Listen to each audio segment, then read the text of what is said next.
When I got your call, I was kind of struck. I just kind of felt like maybe this is something I should venture out into and see what comes of it. It's been a roller coaster. I mean, I have my ups and my downs. There's the breakthroughs, and then I'm like, thank you, Jesus. You helped me get through this. And then there's times where it's like, I don't even understand why I'm going through this much pain and why I still hurt so bad.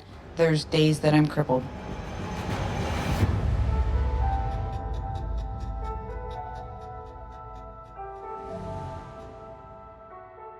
My mom has always had homicidal tendencies, and she has just taken a lifetime to actually finish the job.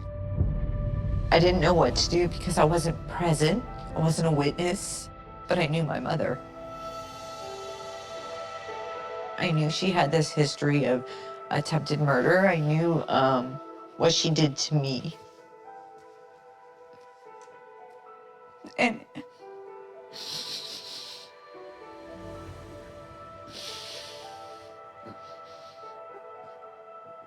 I'm sorry.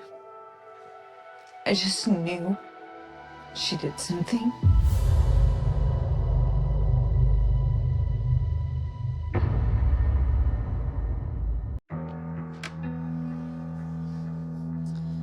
So this is my mom. I see a beautiful woman that had the potential to have a really good life, and she made some bad choices. I saw the good side. I saw the bad side. When she was good, she was remarkable. She was wonderful. When she was bad, she was horrible.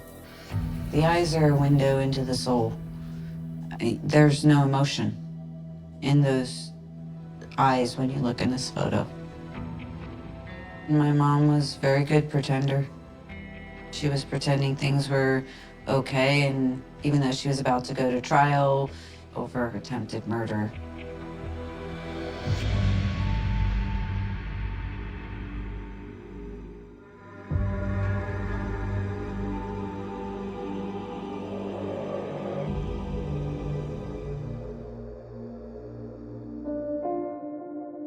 I was approaching 8, and my bike was very small, and I had asked for a bicycle almost every single day right up till Christmas. I wanted to ride and just be a kid and ride around, see my friends, and go to the park.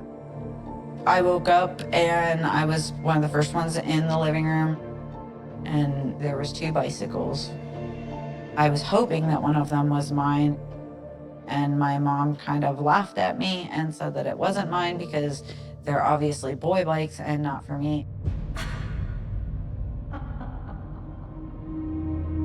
When everybody got their gifts and my brothers were all excited, I cried. My brothers did not ask for a bike that Christmas. I was the one that asked. You would have to be intentionally spiteful, trying to cause somebody some kind of pain when that's all they've asked for. I asked my mom about the bike, and she just basically said she didn't have the money. But you have the money to buy them a bike. I think it was very obvious how much I was hurt by that moment, and she didn't care. She showed me she didn't care because she never did buy me the bike. There was never really a true healthy relationship with my mother. I can say that I've never had that. I always felt like I was chasing after something I couldn't have.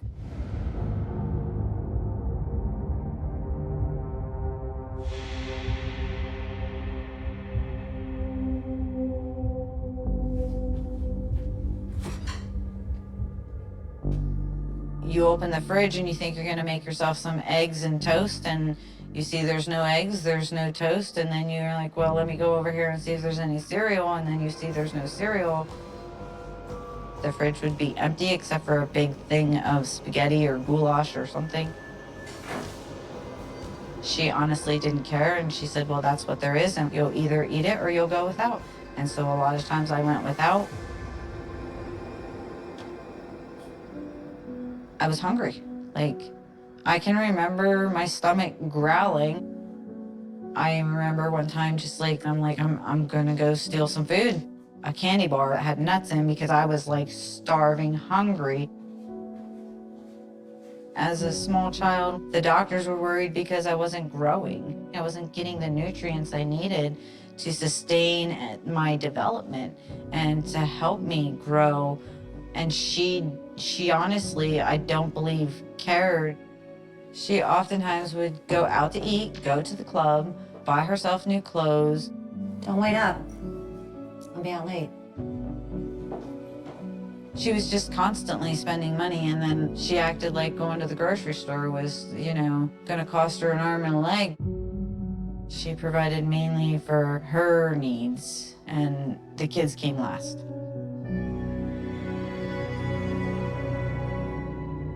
My father, he was very distant. He worked a lot, and looking back, I mean, I can't say that either one had better qualities than the other because they both had poor qualities as far as parenting and people skills and showing compassion or love and affection.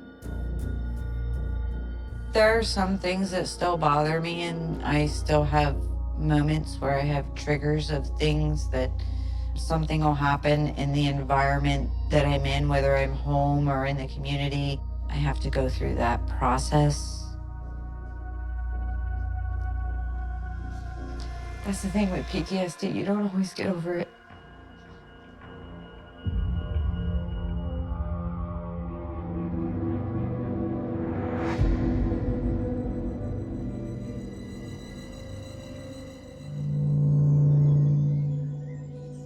I didn't understand why we weren't with our mother, but it was because my sister had made an accusation of not having enough food in the house. So eventually I ended up with a foster family that were two parents that were unable to conceive and have children. And I learned to feel appreciated. I learned to feel loved because she spent time with me. We would listen to music together. We would go out. And I learned what it was to sit at the supper table, and have a meal with the family. That was the home I learned to brush my teeth in. That was the home that I learned to take care of my hair. I didn't even know that I had to learn those things. But while I was there, it was life-changing for me because it showed me the dynamics of a true, genuine family and what it looks like, what it feels like.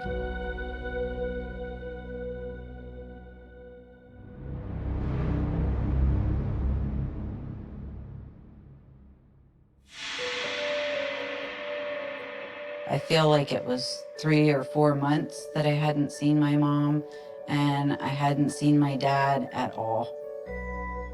We were in a room with a children youth worker who was watching every interaction. We all ran up, gave her big hugs, and she said she loved us. I think some part of it was not genuine because she was more compassionate and loving in public when there was multiple people around than she was privately.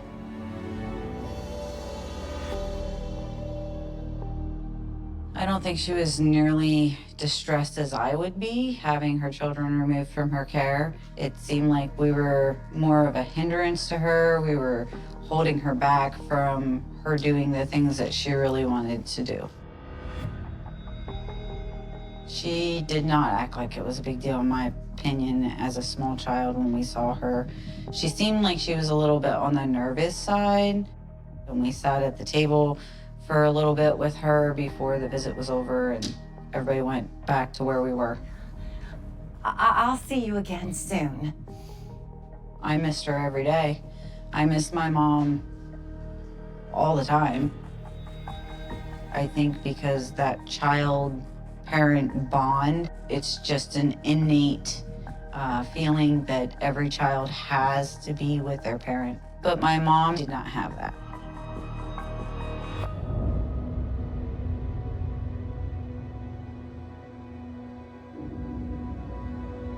I remember feeling like my parents are going to walk in. I'm going to get to have a supervised visit. And they told us that our father was very sick and he was in the hospital, and that the police had brought charges against our mother for poisoning him. It was a wild ride to go in there thinking we were going to have a visit, to find out that my mom was potentially in jail and my dad was in the hospital, and that I wasn't going to see either parent that day. I learned that my mother was being charged with attempted homicide.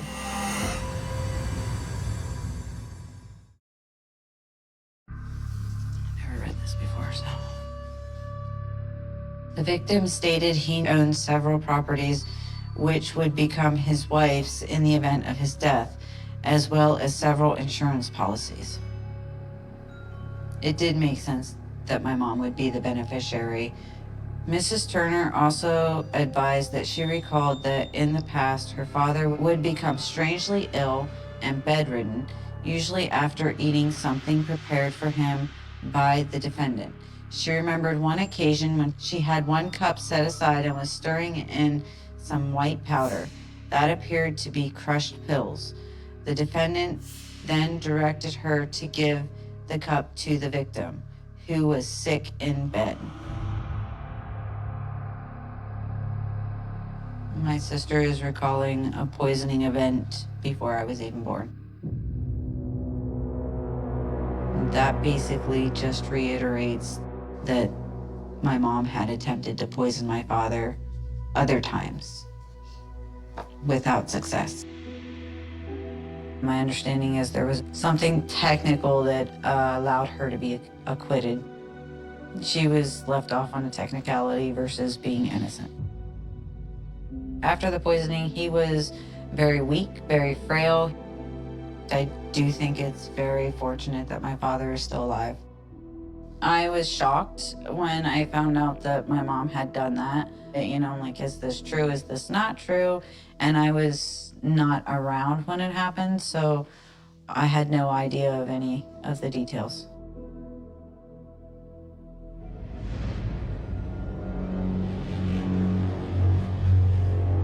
One day, my foster mom had sat me down with the children youth worker that came to the house, and they discussed how would you feel about returning to live with your mother?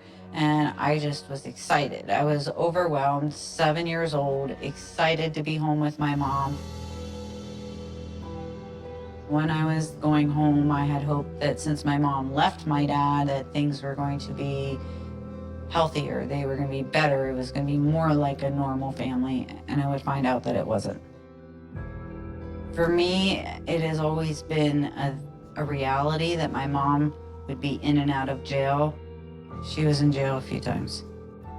My mom has always been writing bad checks. She was in jail during the attempted murder trial, and then she was in jail for stealing money from the Legion, where she was on a board. And it was disappointment, and it was sad to know that my mom was in jail, and I always kind of felt bad for her as a kid. I wanted to see my mom as innocent. And as an adult, I realized that she most likely deserved to be in jail during those times.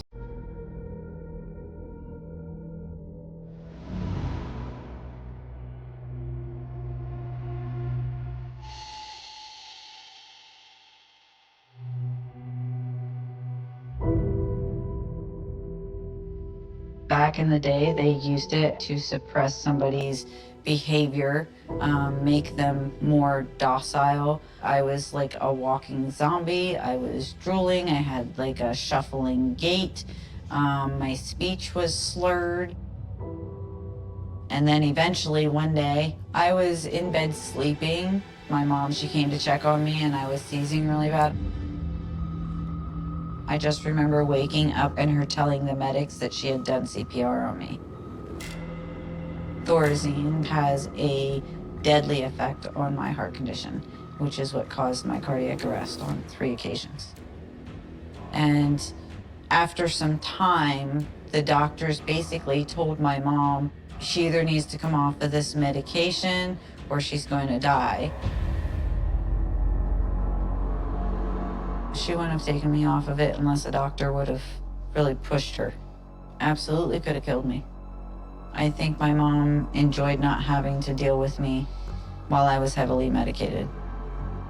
She was very much about keeping me silent and keeping me under her control versus how it impacted my mental health, my physical health, my general health. Looking back, knowing the things my mom is capable of, I would say the thought has crossed my mind, was she trying to get rid of me?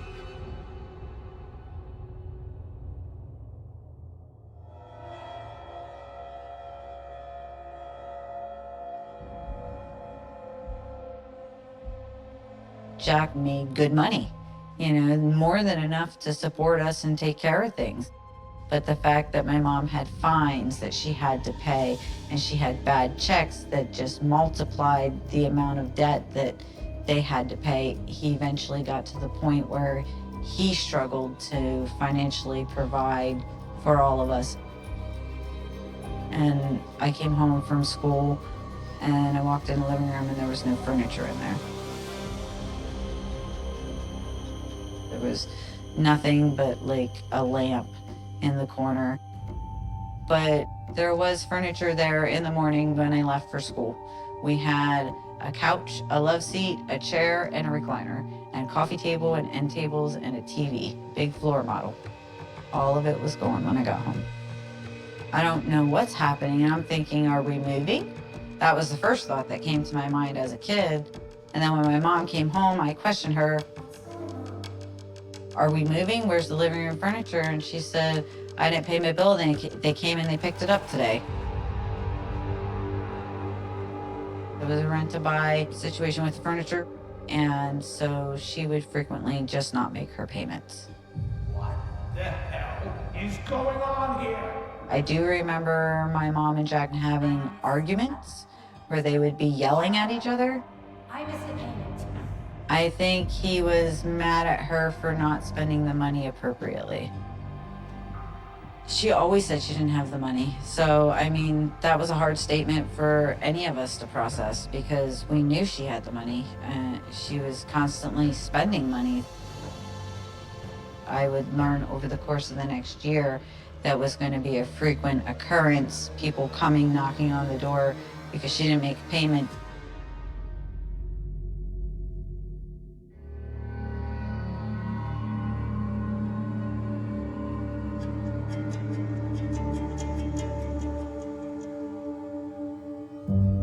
In 2010, when Jack was diagnosed with cancer, about the time my first daughter was born, I had to deal with the family stuff that was going on. I was close to Jack. I was there. I was helping him. He was putting up the good fight, He was doing the medications. He was doing the chemo. He was doing everything he could to try and live longer, try and beat it as best he could, because what Jack had was an incurable cancer. From October to December, he just declined. November into December was the hardest for him. And then the night he died, my sister was there and told my mom, you need to go to bed, you need to rest. And I looked at my sister and I said, I don't think he's going to be here that much longer. And my mom went to bed. She didn't hesitate. She just went. And she wasn't in that room 20 minutes and he passed away. And I said, you need to go get Mom because he's gone. And my mom did not cry. I don't know if she was so struck that she couldn't cry or if that was her lack of empathy. She didn't care. Some part of me questions, was her love for Jack as genuine at the end as it was at the beginning? But within 30 days, she was courting our neighbor.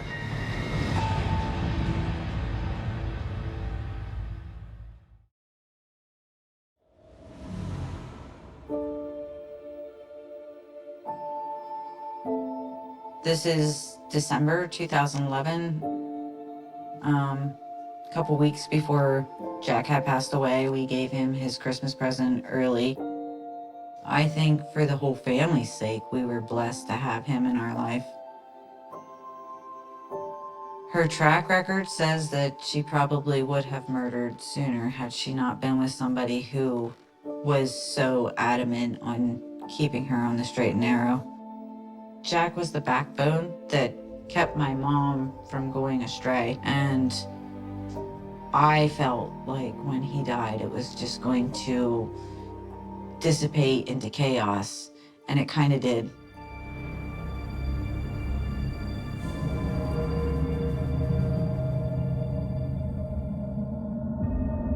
John and Joan bought the house 2 doors down from my mom, and it became the social central place to be. My mom and Joan began to hang out more often. She had said that Joan was complaining that she had a lot of heartburn and she was feeling like she was nauseated a lot lately. She had called Joan. Joan didn't answer the phone. She opened up the door and she went in, and Joan was asleep with her coffee next to her in her chair in the back room. And she called 911, and they came and pronounced her dead. I'm not sure why my mom had to go down and check on Joan. I don't know the reasoning why. I thought my mom and Joan were good friends. At the time, I did not think Joan had any foul play in her death. But there was the question that she may have possibly done something to Joan. So it's kind of how I grew up looking at my mom, you know, with that question mark. Did she do it? Did she not do it? It's always been there, kind of fluctuating. She's capable of doing that. So there's a question there, but I don't want to speculate anything that can't be founded because Joan is cremated and we'll never know those results.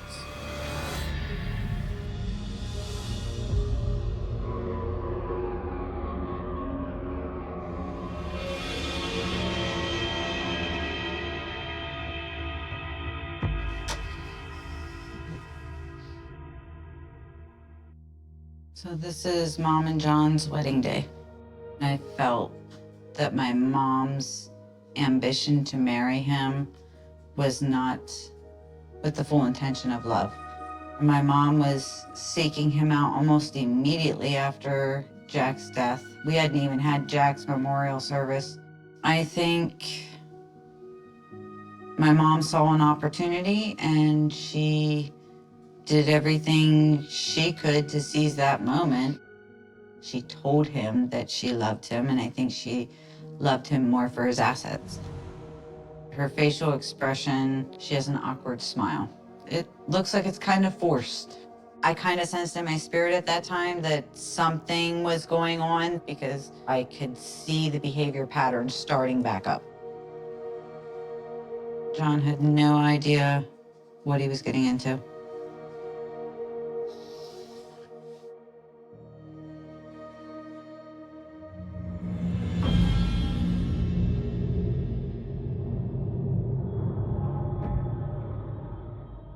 John was not shy about saying that he had money. He didn't care that people knew that he had money, and he didn't think that he was a target. He didn't think that he was vulnerable.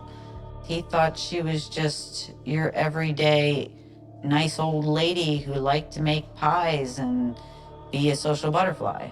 He was oblivious. Every time I came to the house, my mom said, "Shh, don't say anything."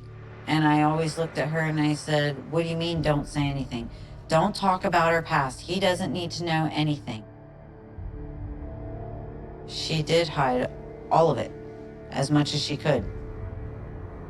John didn't know about her attempted murder trial, didn't know about her being in jail for bad checks and stealing money. So he didn't know any of that. There were moments where I felt compelled to tell John some things, but she didn't want him knowing anything because she didn't want him to discount her.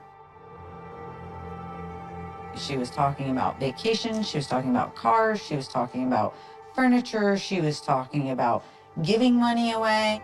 She said that he's very tight with his money and doesn't like to give up any control, and it's going to take her a while to gain access.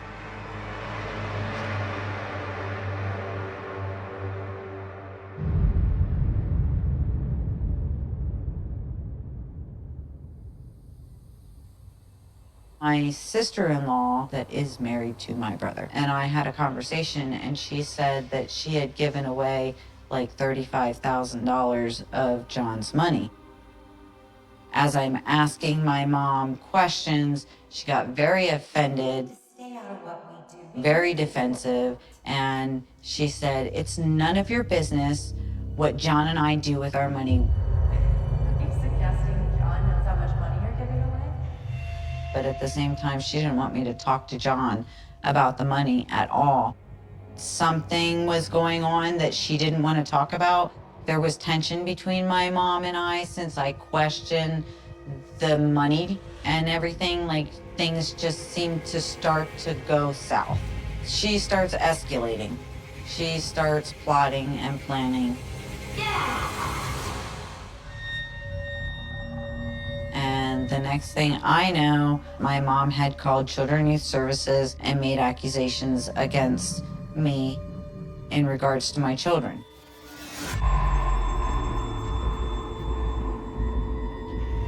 She said to my sister that she was going to keep the kids and she was going to have Children and Youth allow her to foster them.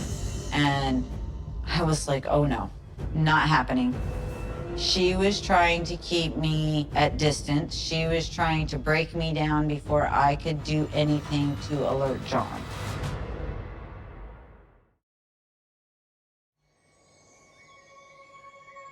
I called the state police and I told them the situation, that my mom had taken the children home and I wanted a state trooper to come out because she was not going to release the kids to me. I had got there before the trooper got there. And I went to the door, I said, "I'm here for my kids." And my mom said, "You can't have them." And I said, "Don't tell me I can't have them. I have my custody order and I have a state trooper on the way." She said, "You don't have a trooper on the way." I said, "Try me." I said, "He'll be here very shortly. You can release my kids to me now, or you can wait for this trooper to come and we can deal with it the hard way." I was so angry.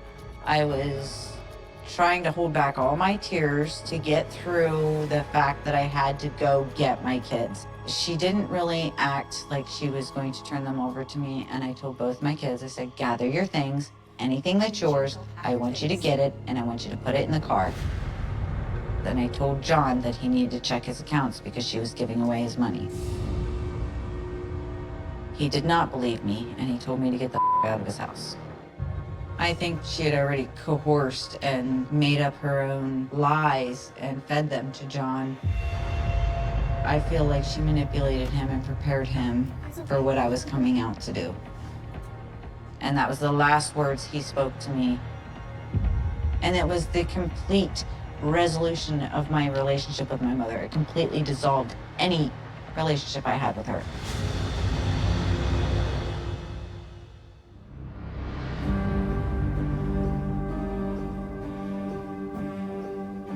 He was a healthy, strong man. I got a phone call almost 2 weeks after his death from his daughter, and she just feels like something was really wrong. This was not a normal death. My mother is just going on about the will and how she got full inheritance of all his assets. She thought that was very suspicious. And then she said, the medics are the ones that called the state police to come out and start a wrongful death investigation. The way he was dying resembled a poisoning versus an actual cardiac arrest. Because typically when you have a cardiac arrest, you're not frothing at the mouth. His daughter was concerned because they were about to release the body back to my mother, who was going to have him cremated. And if he was cremated, there would be no further investigation of his remains. Okay, so when she tells you that your mom is going to get control of the body, what's the first thing that goes through your head? No, can't happen. Because I knew. And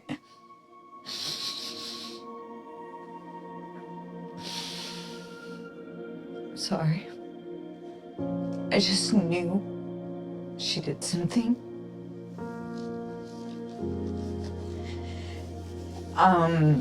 That was a long phone call. We talked for a long time. I cried a lot in that phone call. I cried a lot after that phone call. I had this gut wrench feeling that something wasn't right, but I didn't know what it was, and I didn't want to jump to conclusions. I didn't know what to do because I wasn't present. I wasn't a witness. I didn't see anything. But I knew my mother. And I knew her behavior pattern had reverted back. I knew she had this history of attempted murder. I knew what she did to me. And John was a good guy. He didn't deserve this. So I called the state police, asked for the investigator.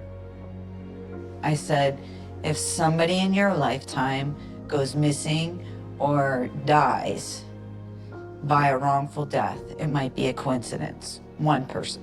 But when it's more than one, something's wrong.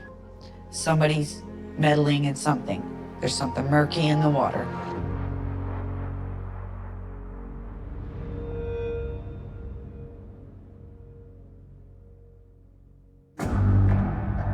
It was 3 years till my mother was arrested for first-degree murder. I felt like there was some justice happening. She may not have been caught for what she may have done to my father. She may not have been caught for what she did to me, but this time, she took a life, and this time she's caught. Police responded to a Union County home for a report of a deceased male who was identified as 77-year-old John Nichols. An autopsy was performed showing that he had fatally overdosed on verapamil, which was not prescribed to him. Police say the medication was prescribed to his wife, 76-year-old Merrill Miller.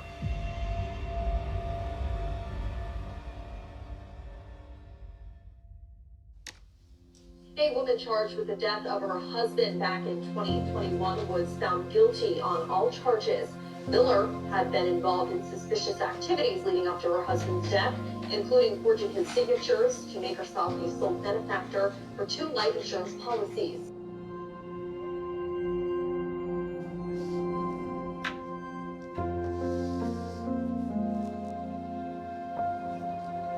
The day that I read the autopsy report, I came home, I shut my kitchen door, and I fell. I fell to the floor and I sobbed. She did overdose him on a cocktail of medications. I was crippled. It's heartbreaking.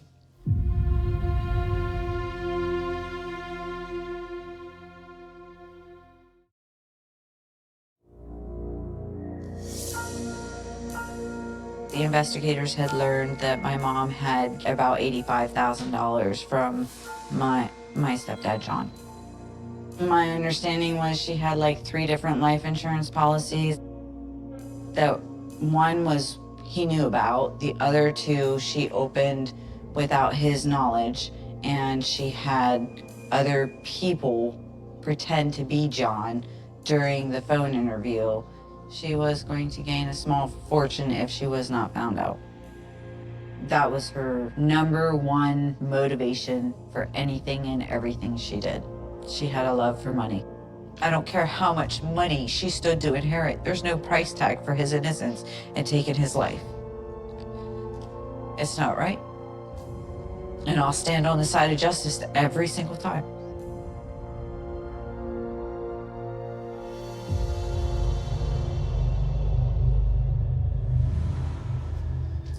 So that's my mom after she was arrested. It's sad. She could have made better choices. Her selfish desires landed her there. She's in an orange jumpsuit. She's raw. There's no cosmetic to cover up. She can't pretend. You see the person she was. I think had she got away with this, it's possible she could have done it again. I mean, she did like to give people drugs. We saw that with my father, we saw that with me, and then John.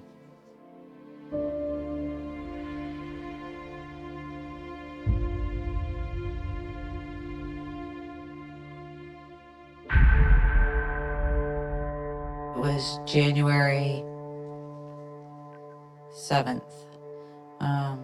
I got a phone call late that evening telling me that my mother had passed away at the ER. I was in shock. I wasn't expecting her to pass away. And it had been a good 8-9 years since I had real interaction with her. And I had hoped to have a sit down, to have that exchange of forgiveness so that I know she could die in peace. I could continue to go on and live and just know that even if it was the last conversation I ever had, that I could just say, I forgive you, I love you, go in peace.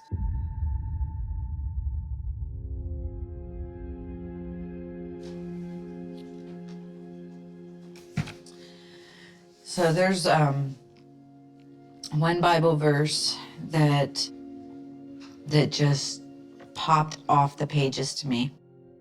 And my faith has brought me to my healing. Without my faith, I wouldn't be able to stand. A bruised reed he will not break, a dimly burning wick he will not extinguish. He will faithfully bring forth justice. And that's Isaiah 42:3. I read that. I was the bruised reed. I was the amber that was dying out. I was losing my zest. I was losing my life. I felt like there wasn't anything to go forward with. All that was taken from me. My innocence was taken from me. My mom tried to destroy my family. She tried to take my kids. And then he says he's going to bring forth justice. And in the end, there was justice. It may not have been for everything my mom had done, but there was justice.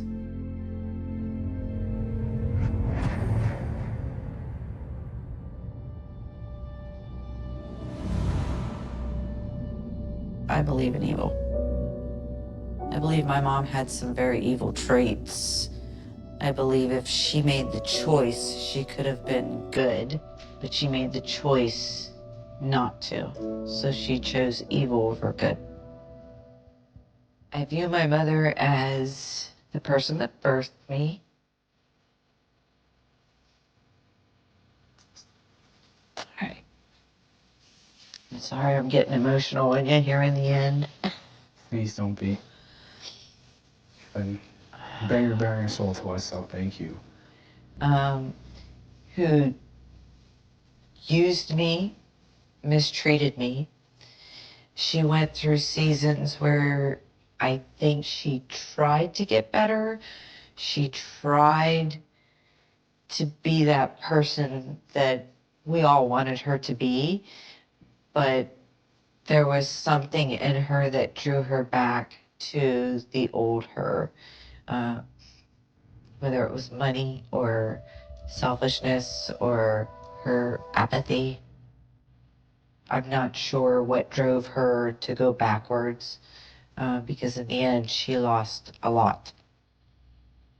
I can't change who she was. I can't change what she did. So I have to accept it and know I did the best with what she gave me. I'm at peace with a lot of the things that have happened. I've dealt with a lot of that trauma. I am happy at home. I got my husband that gives me joy. I got my kids that give me joy. Generally, I am happy, but there are days of grief. My mind goes back to that trauma. But I don't have to stay there, and I know how to bring myself out of it.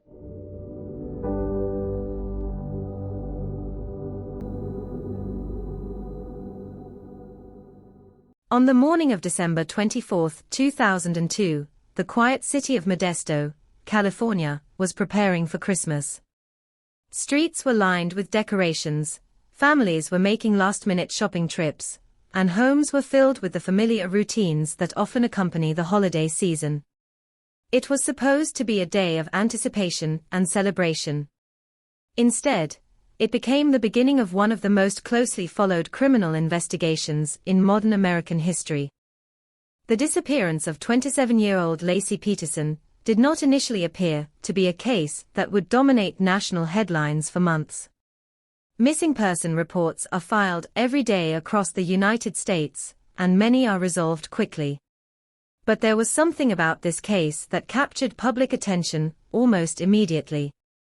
Laci was 8 months pregnant with her first child, a son she and her husband had chosen to name Connor. She seemed to embody an ordinary American life filled with plans for the future. Within hours of her disappearance, friends, relatives, neighbors, and volunteers began searching for any sign that might explain where she had gone. As the days passed, the story grew larger. Television stations interrupted holiday programming to report new developments. Newspapers printed Laci's smiling photograph on their front pages. National media outlets arrived in Modesto, transforming a quiet residential neighborhood into the center of an international news story. Every statement from investigators, every public appearance by family members, and every rumor circulating through the community became part of an unfolding narrative that millions of people followed almost in real time. What began as the search for a missing pregnant woman gradually evolved into a criminal investigation that would divide public opinion for years. It would become a case studied in law schools, debated by legal analysts, examined by forensic experts, and revisited through countless books, documentaries, and television specials.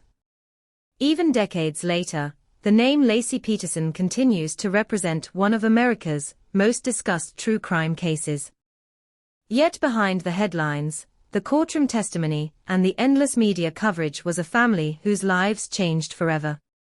Before investigators examined evidence, before attorneys argued in court, and before television commentators offered opinions, there was simply a young woman who vanished on Christmas Eve, leaving behind unanswered questions that would haunt everyone who loved her. Laci Denise Peterson was born on May 4, 1975, and grew up in California. Friends later described her as warm, outgoing, and thoughtful. She enjoyed spending time with family and had developed close friendships over many years. Those who knew her often remembered her smile before anything else. They described someone who preferred kindness over conflict and who rarely sought attention for herself. As adulthood brought new responsibilities, Laci built a life that appeared stable and hopeful. She worked as a substitute teacher before reducing her workload during her pregnancy. Becoming a mother was something she had looked forward to, and by late 2002, that anticipation had become the center of her daily life. She and her husband had already chosen a name for their unborn son.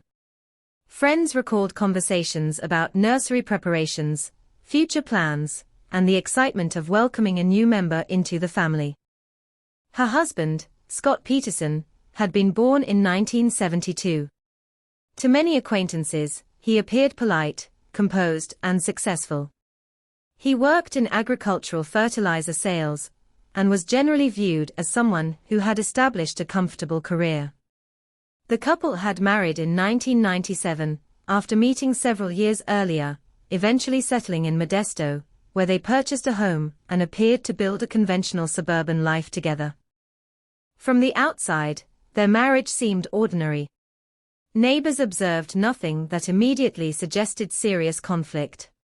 Family photographs showed vacations, holidays, birthdays, and gatherings that resembled countless family albums across America.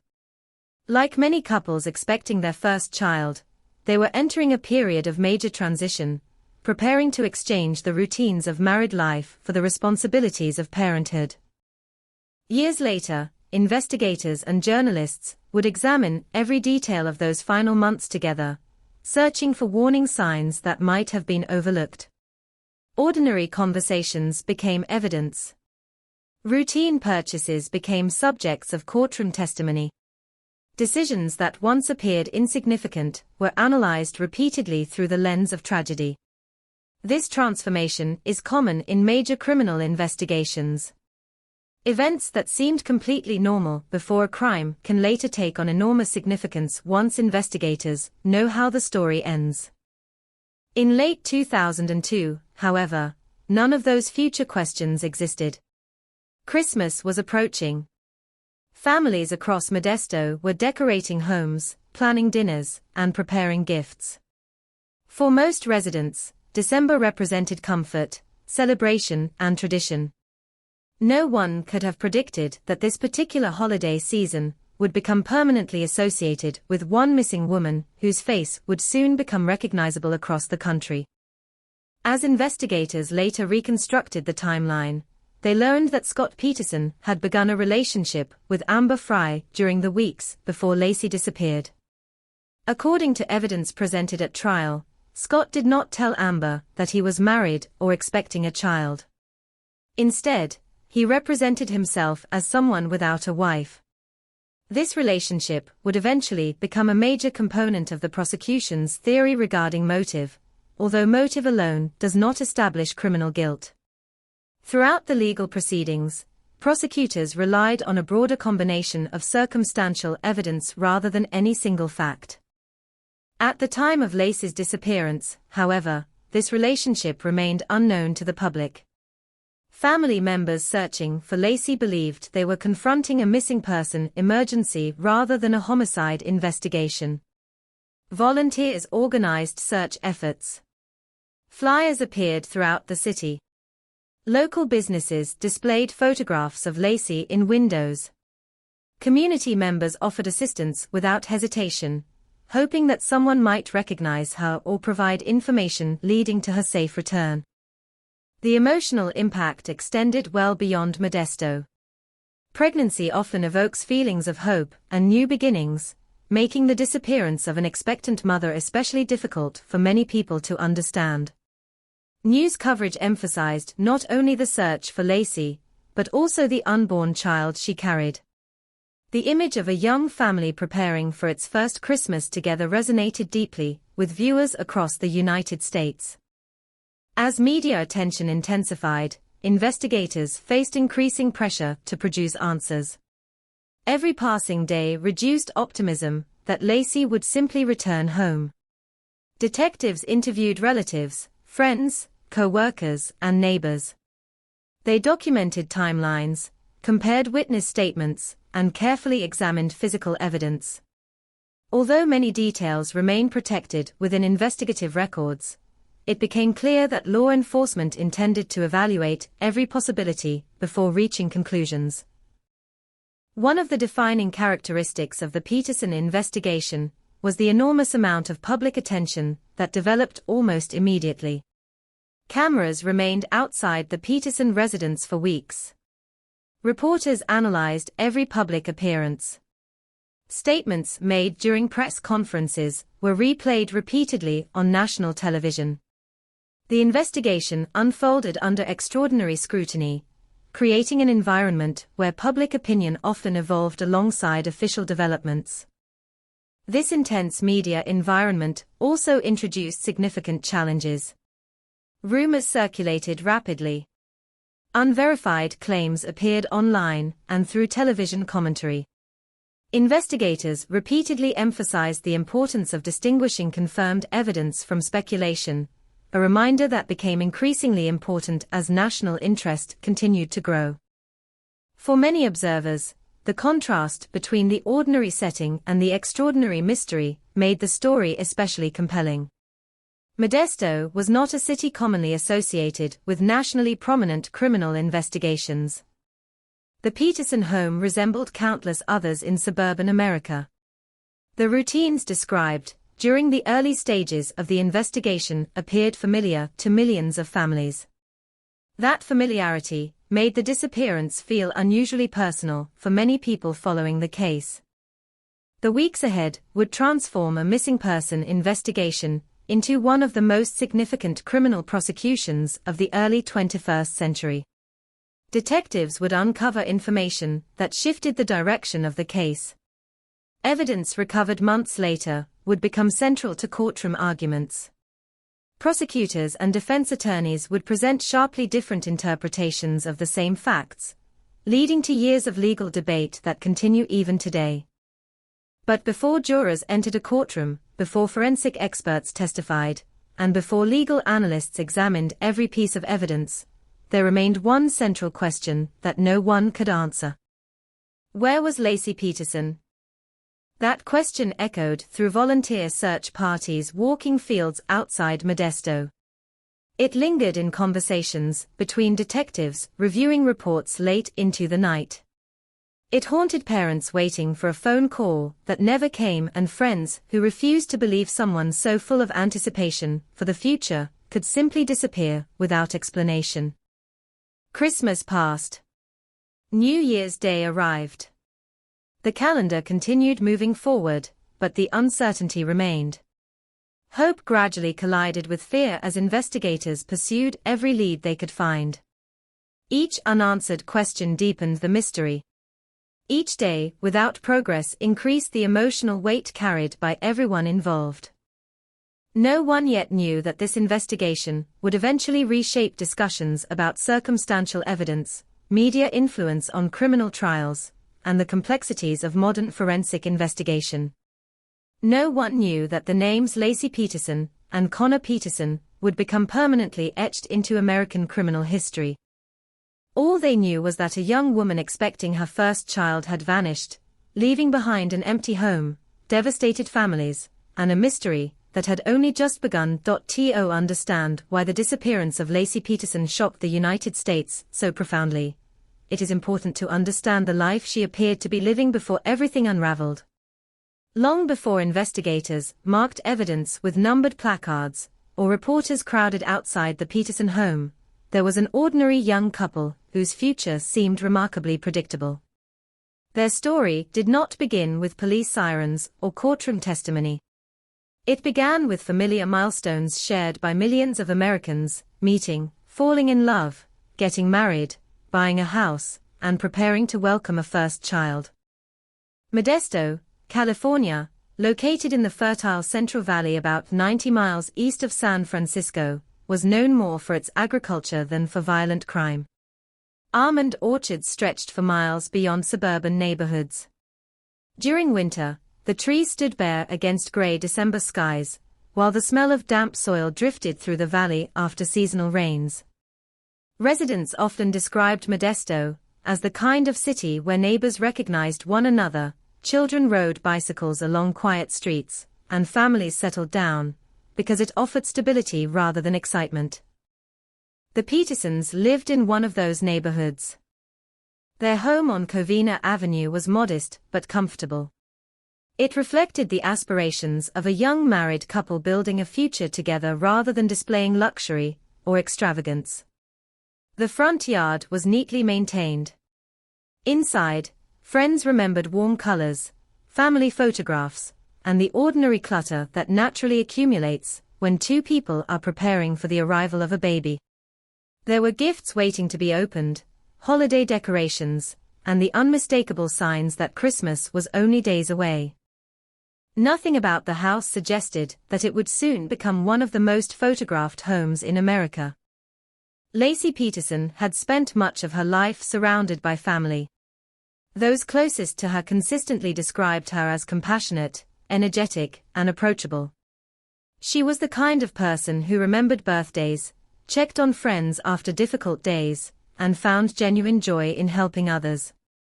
Her personality did not demand attention, yet people often felt comfortable around her almost immediately. She enjoyed decorating for holidays. She loved animals. She looked forward to becoming a mother. Friends later recalled conversations that revolved around baby clothes, nursery preparations, and names. Connor was no longer simply an unborn child, he had already become part of everyday discussions. Lacey imagined his first birthday, his first steps, and the countless ordinary moments that parents quietly dream about long before their children are born. Pregnancy had changed her routines. She had reduced her workload, spending more time preparing the house and taking care of herself. Like many expectant mothers entering the final weeks before delivery, she moved more carefully, rested more often, and organized countless small details that seemed important before welcoming a newborn into the world. Her family noticed how excited she had become. Every appointment with her doctor represented another milestone. Every ultrasound photograph became another treasured keepsake. Friends described her as glowing with anticipation, speaking openly about the future with optimism rather than anxiety. Scott Peterson appeared to share that future. By all outward appearances, he fit comfortably into suburban life. Well-dressed, soft-spoken, and generally polite, he made favorable impressions on many people who met him casually. He worked in agricultural fertilizer sales, a career connected to California's enormous farming industry. The job required travel, customer relationships, and business meetings, but it also provided financial stability. To neighbors, they looked like a successful young couple. They hosted gatherings. They attended family celebrations. They planned holidays. Nothing visible suggested that investigators would one day reconstruct nearly every hour of their marriage. Their relationship had begun years earlier, after meeting through mutual connections while attending college. Friends remembered them as an affectionate couple. They dated, became engaged, and married in 1997. Like countless newlyweds, they imagined building a life together through patience, shared effort, and long-term plans. The arrival of Connor represented the next chapter. Families on both sides celebrated the pregnancy. Baby showers were organized. Small gifts accumulated inside the house. Every event reinforced the belief that this family was approaching one of life's happiest transitions. Yet history often reveals a painful truth. The appearance of stability does not always reflect reality. During the investigation, prosecutors argued that Scott Peterson had already begun emotionally distancing himself from his marriage months before Lacey disappeared. Central to that theory was his relationship with Amber Fry, a massage therapist and single mother whom he met in November 2002. According to evidence presented during trial, Scott introduced himself to Amber without revealing that he was married. Instead, he presented himself as an available man. Amber had no reason at the time to question his story. Their relationship developed over the following weeks. The significance of that relationship would not become publicly known until after Lacey disappeared, but investigators later considered it an important component of the prosecution's argument regarding motive. It is essential to distinguish between proven facts and legal interpretation.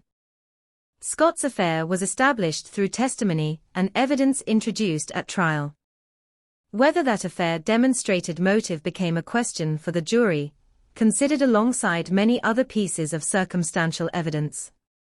At the time, however, none of this was visible to those around the Peterson family. Lacey continued making plans for Christmas. Family members expected holiday dinners together.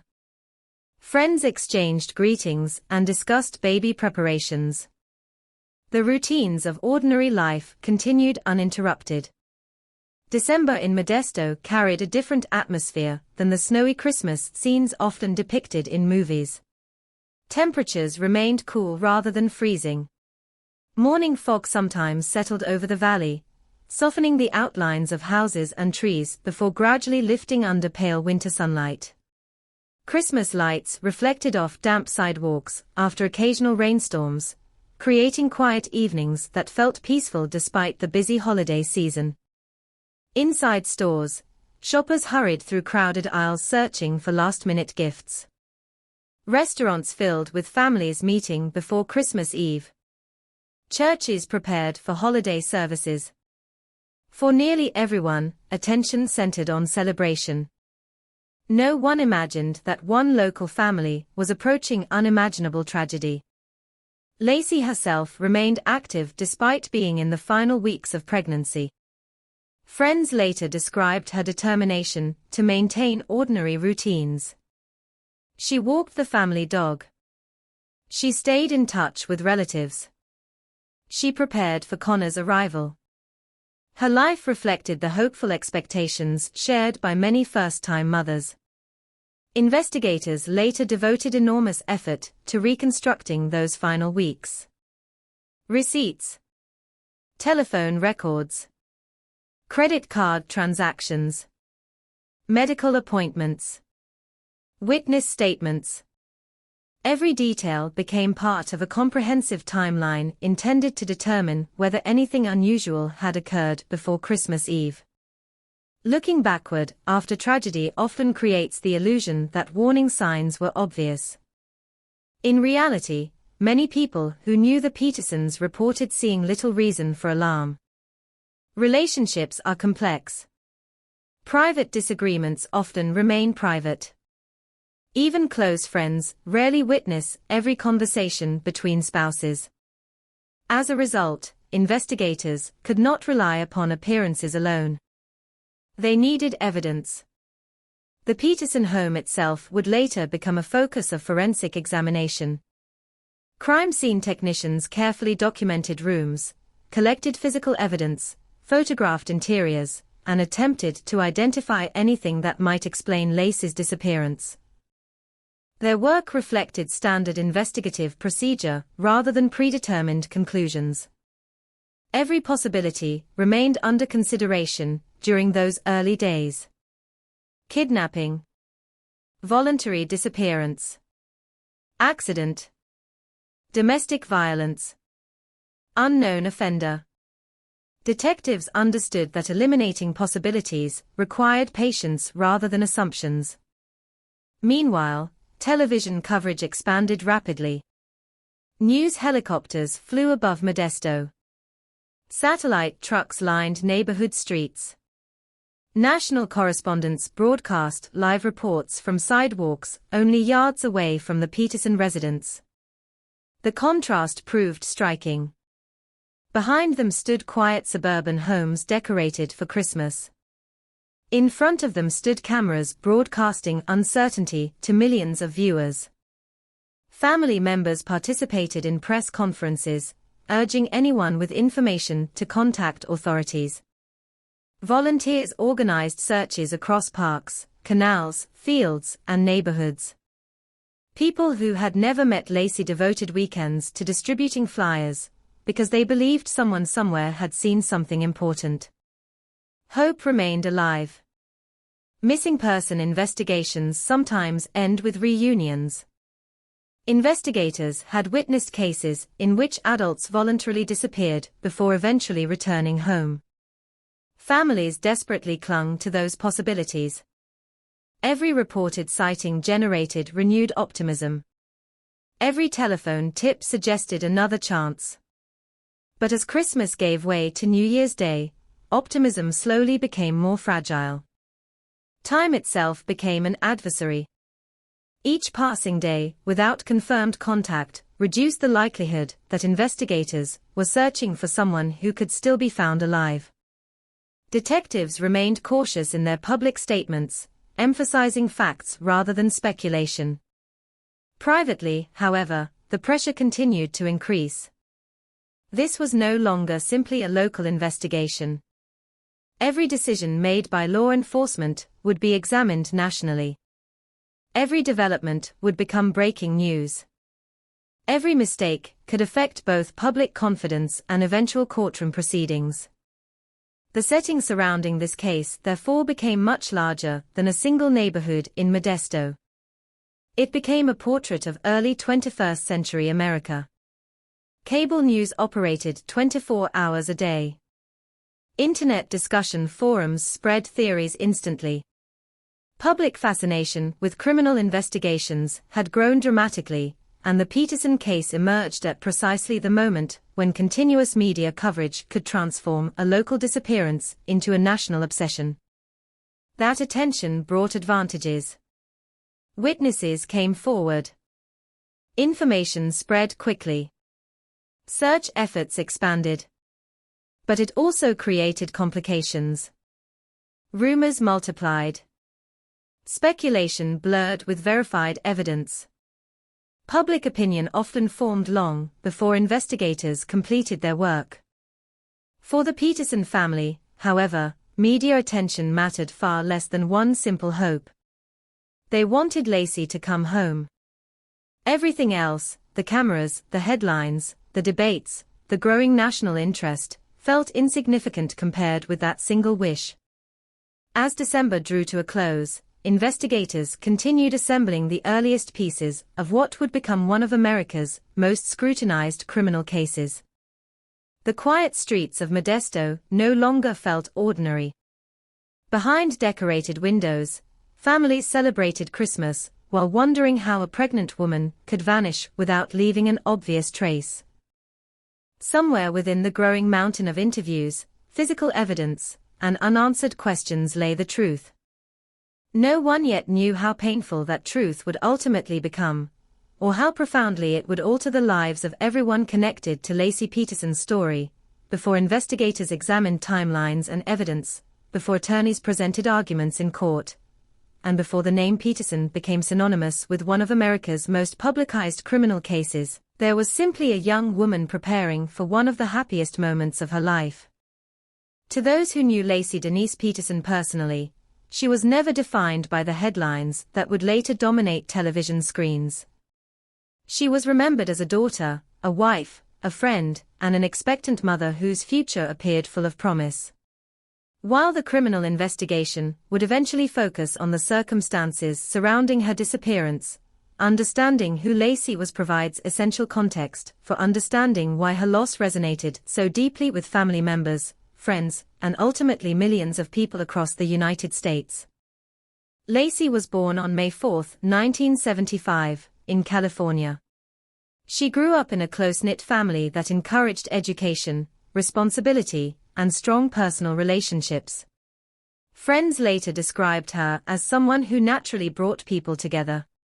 She enjoyed spending time with others, but rarely sought attention for herself. Instead, she often listened more than she spoke, remembered small details about people's lives, and maintained friendships over many years. Those who attended school with her recalled a friendly personality and a willingness to help classmates without expecting recognition. Former co-workers similarly described her as dependable and approachable. These recollections came from different stages of her life, yet they reflected a remarkably consistent picture of her character.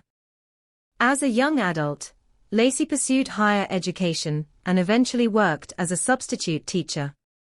Education appealed to her because she enjoyed working with children, and friends remembered that she often spoke enthusiastically about the energy and curiosity that young students brought into the classroom.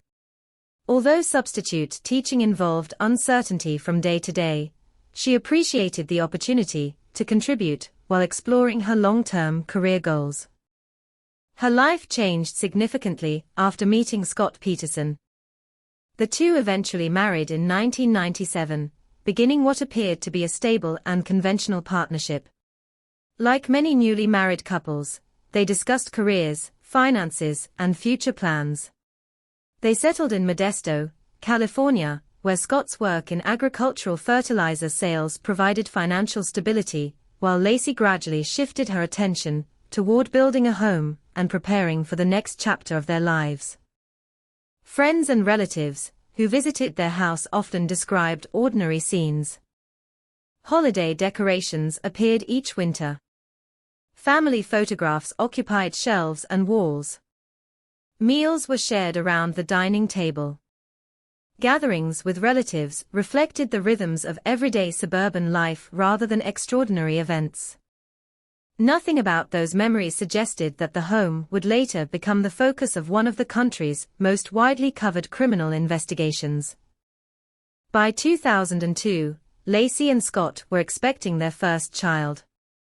The pregnancy represented a turning point. Family members later recalled that Lacey embraced motherhood with enthusiasm. She read parenting materials, attended prenatal appointments, discussed names with relatives, and spoke frequently about the future. The unborn baby was no longer an abstract idea, but an individual already welcomed into the family's plans. The couple chose the name Connor for their son. That choice reflected more than simple preference. It demonstrated that they were imagining the child as a member of their family long before his birth. Friends remembered hearing the name regularly during conversations. Gifts for the baby accumulated in the house. Preparations continued as the expected delivery date approached. During the later stages of pregnancy, Lacey reduced her workload. This decision reflected practical considerations rather than unusual circumstances. Like many expectant mothers entering the final trimester, she focused more attention on her health, the baby's development, and preparing for childbirth. Family members described her as excited rather than fearful. Although pregnancy naturally involves physical discomfort, there is no verified evidence suggesting that she viewed the coming weeks with anything other than anticipation. Photographs taken during this period captured ordinary moments. She smiled while attending family gatherings. She posed proudly with her growing pregnancy. Friends later described those photographs as painful reminders of a future that never arrived. As investigators reconstructed the months leading to December 2002, they interviewed relatives, co-workers, neighbors, and longtime friends. Many of those interviews produced remarkably similar descriptions. Lacey was organized. She remained close to her family. She enjoyed decorating for holidays. She cared deeply about animals, including the family's dog. She looked forward to becoming a mother. These consistent accounts helped investigators establish a broader understanding of her daily routines and personality. Equally important, detectives searched for evidence that might suggest she had planned to disappear voluntarily. Missing person investigations routinely examine financial activity, travel plans, communications, and personal relationships to determine whether someone intentionally left their previous life behind. In Lacey's case, investigators publicly stated that they found no evidence supporting such a conclusion. Her financial accounts showed no indication of preparation for disappearance. There was no verified evidence that she had packed belongings for an extended absence. Family members consistently maintained that abandoning her unborn child would have been completely inconsistent with the person they knew. As with many aspects of the Peterson investigation, these observations became part of the broader evidentiary picture, rather than definitive proof of any single conclusion. The final weeks before Christmas appeared, from available evidence, to follow familiar routines. Friends remained in contact. Family members anticipated holiday celebrations. Medical appointments continued according to schedule. Preparations for Connor's arrival progressed. Nothing publicly documented suggested that Lacey expected her life to change dramatically before Christmas. Investigators later emphasized the importance of establishing these ordinary routines. Understanding how someone normally lives often provides valuable context when something unexpected occurs. What activities were typical? Which appointments were planned? Who communicated with the individual regularly? What responsibilities remained unfinished? These questions helped detectives identify deviations from normal behavior after the disappearance. The Peterson family's Christmas plans reflected ordinary traditions. Like millions of households across America, they expected meals together, exchanged gifts, and anticipated celebrating both the holiday and the approaching birth of Connor.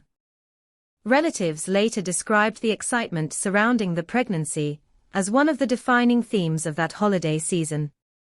No one imagined that those celebrations would instead become associated with uncertainty, fear, and an expanding search effort. The public often encounters criminal cases only after tragedy has occurred. Victims become photographs displayed during news broadcasts. Their lives are summarized in brief biographies. Their identities risk becoming overshadowed by the crimes committed against them. For that reason, investigators, journalists, and responsible documentary storytellers frequently attempt to preserve a fuller picture of who victims were before violence entered their lives. In Laci Peterson's case, family members consistently encouraged the public to remember her not solely as a victim, but as someone whose life contained hopes, relationships, ambitions, and everyday joys. This perspective remained important throughout the investigation and later court proceedings. Although legal arguments centered upon evidence, timelines, and witness testimony, those closest to Laci often spoke instead about birthdays, family dinners, shared vacations, and ordinary conversations now impossible to repeat. For them, the investigation represented more than a criminal case. It represented the loss of a daughter, a sister, a friend, and a future mother. Connor also occupied a unique place within both the family's grief and the legal proceedings.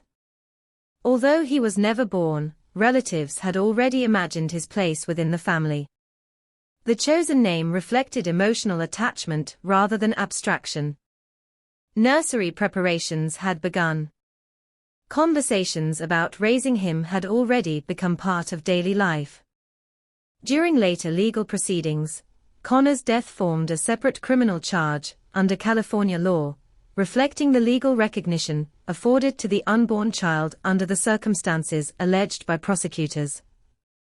Throughout the investigation, detectives remained focused on reconstructing the final confirmed period during which Laci was known to be alive.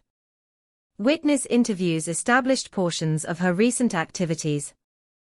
Telephone records, receipts, and medical information contributed additional context. Although certain details remained disputed during trial, investigators gradually assembled a timeline that became central to understanding the events of December 24, 2002. That timeline would ultimately become one of the most closely analyzed aspects of the entire case. Looking back today, it can be tempting to search for warning signs hidden within those final weeks. Such hindsight, however, carries significant limitations. Many events appear meaningful only after investigators know how the story concludes. The ordinary routines documented before Christmas did not necessarily signal impending tragedy to those experiencing them at the time. Family members later described those final memories with remarkable clarity. Small conversations, holiday preparations, telephone calls, plans for future gatherings. These ordinary moments assumed extraordinary emotional significance because they became the last confirmed memories of someone deeply loved. As the investigation expanded beyond Modesto and attracted national attention, millions of people encountered Laci primarily through media coverage. Her smiling photographs became symbols of hope during search efforts. Her pregnancy transformed the disappearance into a story that many families found especially heartbreaking. The public identified not only with a missing woman, but also with the interrupted promise of new life represented by Connor. That emotional connection contributed significantly to the unprecedented attention surrounding the investigation. Yet investigators remained aware that public sympathy could never replace evidence. No matter how compelling the circumstances appeared, criminal responsibility required careful examination of facts rather than assumptions. Every interview, every forensic examination, every witness statement, and every recovered document needed to withstand legal scrutiny. As December 24 approached, within the reconstructed timeline, detectives focused increasingly upon one crucial objective. They needed to determine exactly what happened during the final hours before Laci Peterson disappeared. The answers to those questions would shape every stage of the investigation that followed. What began as the story of a young woman preparing for motherhood was about to become the center of one of the most complex and closely watched criminal investigations in modern American history. By the morning of December 24, 2002, Christmas Eve had arrived in Modesto, California. Across the city, families were making final preparations for the holiday. Grocery stores were crowded with shoppers purchasing ingredients for evening dinners.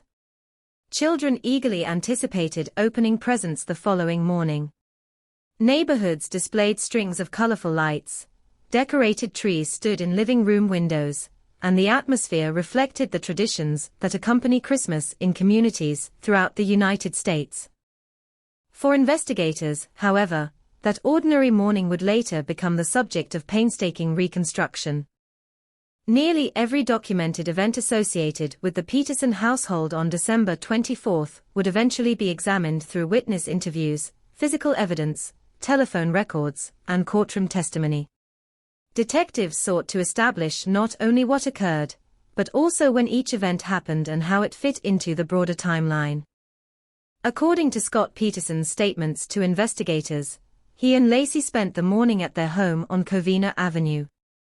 Scott later told investigators that Laci was engaged in routine household activities, including cleaning. He also stated that she intended to walk the couple's dog, Mackenzie, sometime that morning. Scott said that he planned to drive to the Barkley Marina, approximately 90 miles away, for a fishing trip. This account became one of the earliest and most important components of the investigation, because it established the last period during which Scott reported seeing Laci. Investigators worked carefully to determine whether any independent evidence supported or contradicted portions of this timeline. The Peterson neighborhood itself appeared quiet. Residents later described an otherwise ordinary Christmas Eve. Some neighbors left home to complete holiday shopping, while others remained indoors preparing meals or wrapping gifts. Traffic was lighter than usual as many businesses either closed early or operated on reduced holiday schedules.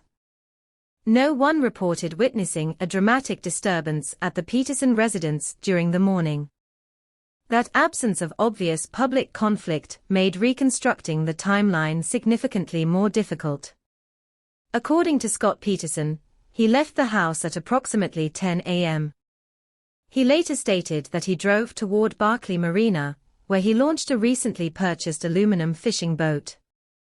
During subsequent interviews and trial testimony, investigators examined this trip in considerable detail.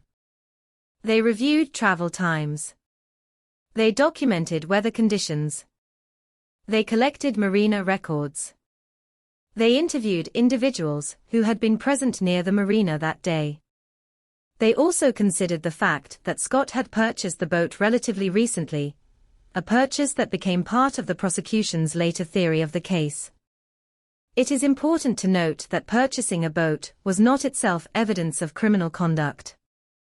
Its significance arose only when considered alongside other evidence presented during trial. Meanwhile, according to Scott's account, Laci remained at home after his departure. The prosecution later argued that this sequence of events did not accurately reflect what had occurred. The defense disputed that conclusion. These competing interpretations became central issues during the trial, illustrating the broader disagreement over the evidence. As investigators continued building their timeline, they examined sightings reported by members of the public. Several witnesses later reported seeing a pregnant woman walking a dog on Christmas Eve. The reliability and interpretation of these reported sightings became heavily disputed during legal proceedings. The defense argued that such accounts suggested Laci was alive after Scott had left for Barkley. The prosecution challenged the credibility and timing of many of these observations. Ultimately, jurors evaluated these conflicting interpretations alongside all other evidence presented during trial. Back at the Peterson home, one event attracted particular attention. The family's golden retriever, Mackenzie, was discovered wandering outside alone. A nearby neighbor found the dog and returned it to the Peterson property. The dog was wearing its leash. This detail became another frequently discussed aspect of the timeline, because investigators sought to determine precisely when the dog had been found and what that might indicate regarding Lacey's movements. As with many elements of the investigation, both prosecution and defense offered different interpretations during court proceedings. The available evidence did not provide investigators with a direct eyewitness account explaining how or why Mackenzie came to be outside alone. Later that afternoon, Scott returned home. According to his statements, he discovered that Lacey was not there. Her vehicle remained parked in the garage. Personal belongings appeared to remain inside the house. Scott later stated that he initially believed she might be visiting family or neighbors. As time passed without hearing from her, concern increased. At approximately 6 p.m., law enforcement received notification that Lacey Peterson was missing. Missing person investigations often begin with uncertainty. Adults sometimes leave voluntarily. Unexpected errands, communication failures, or misunderstandings occasionally explain temporary disappearances. Consequently, investigators initially approached the case by gathering information rather than immediately assuming criminal activity. Officers interviewed Scott regarding the day's events. They documented his account. They collected initial observations from family members and neighbors. They began establishing a timeline covering the hours before the report. Early investigative decisions frequently influence the direction of later inquiries. For that reason, detectives sought objective evidence wherever possible. Telephone records, vehicle movements, witness interviews, physical evidence inside the residence. Every available source of information helped investigators determine what had occurred during Christmas Eve. The Peterson residence itself showed no immediately obvious signs of forced entry. Investigators documented the condition of the home through photographs and forensic examination. Rooms appeared generally orderly. Holiday decorations remained in place. Preparations for Christmas were still visible. These observations did not answer the central question confronting investigators, but they helped establish the environment in which the disappearance occurred.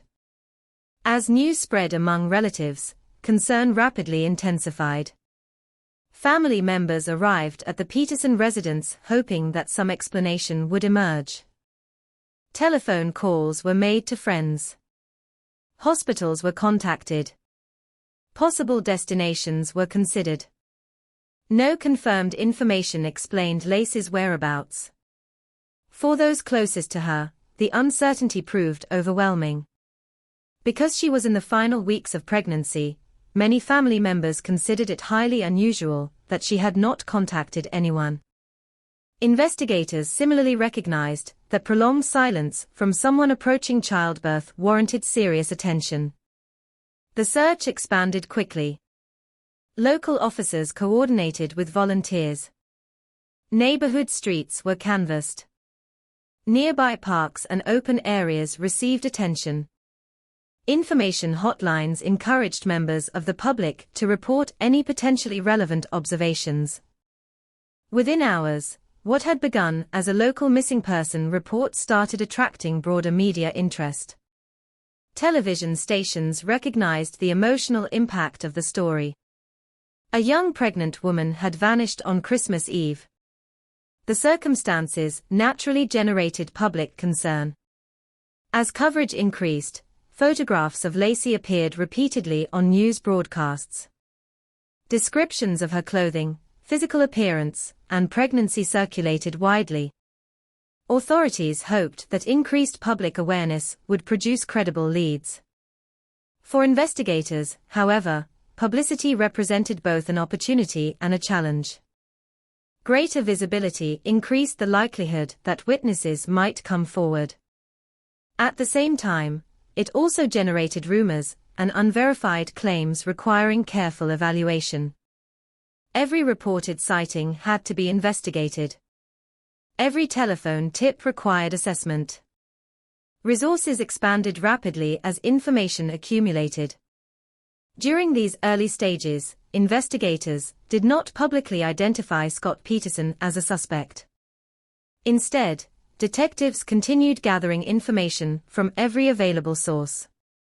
Family members participated in media interviews urging anyone with information to contact authorities. Community volunteers joined organized search efforts. The emphasis remained on locating Lacey safely. As Christmas Day arrived, hope persisted. Searches continued despite limited results.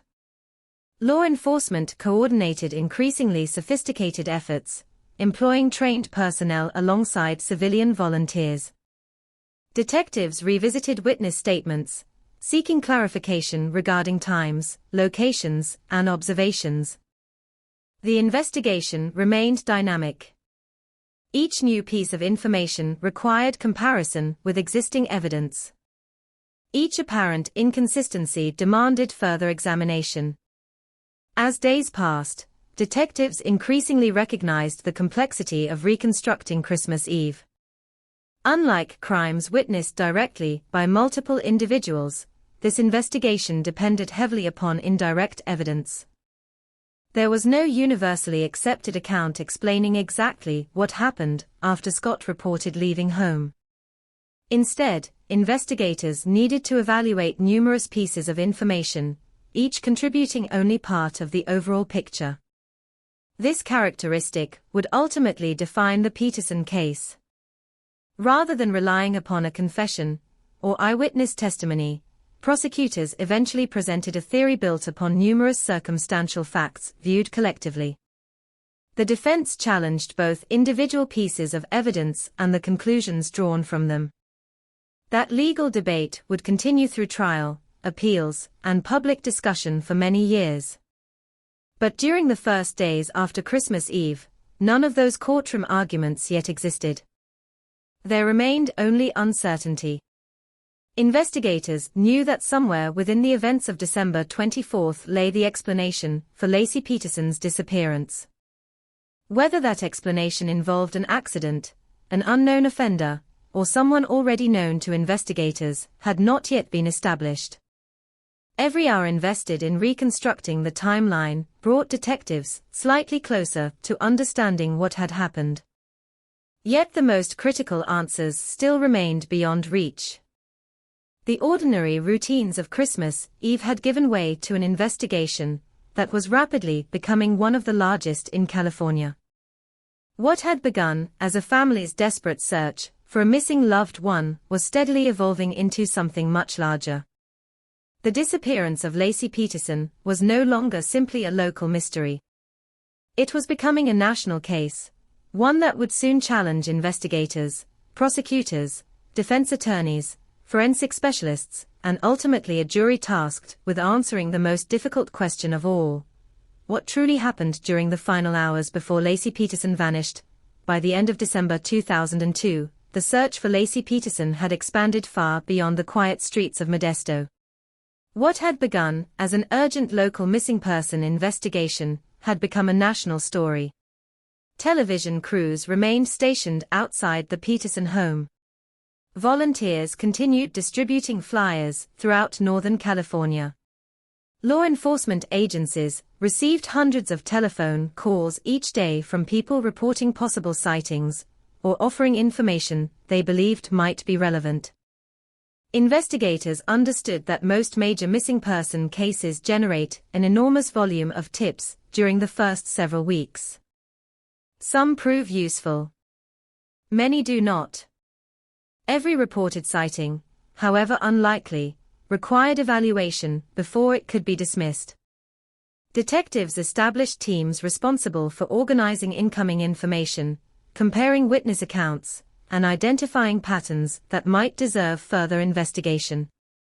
The sheer volume of information created a difficult balancing act. Officers needed to pursue promising leads without allowing unsupported speculation to consume valuable investigative resources.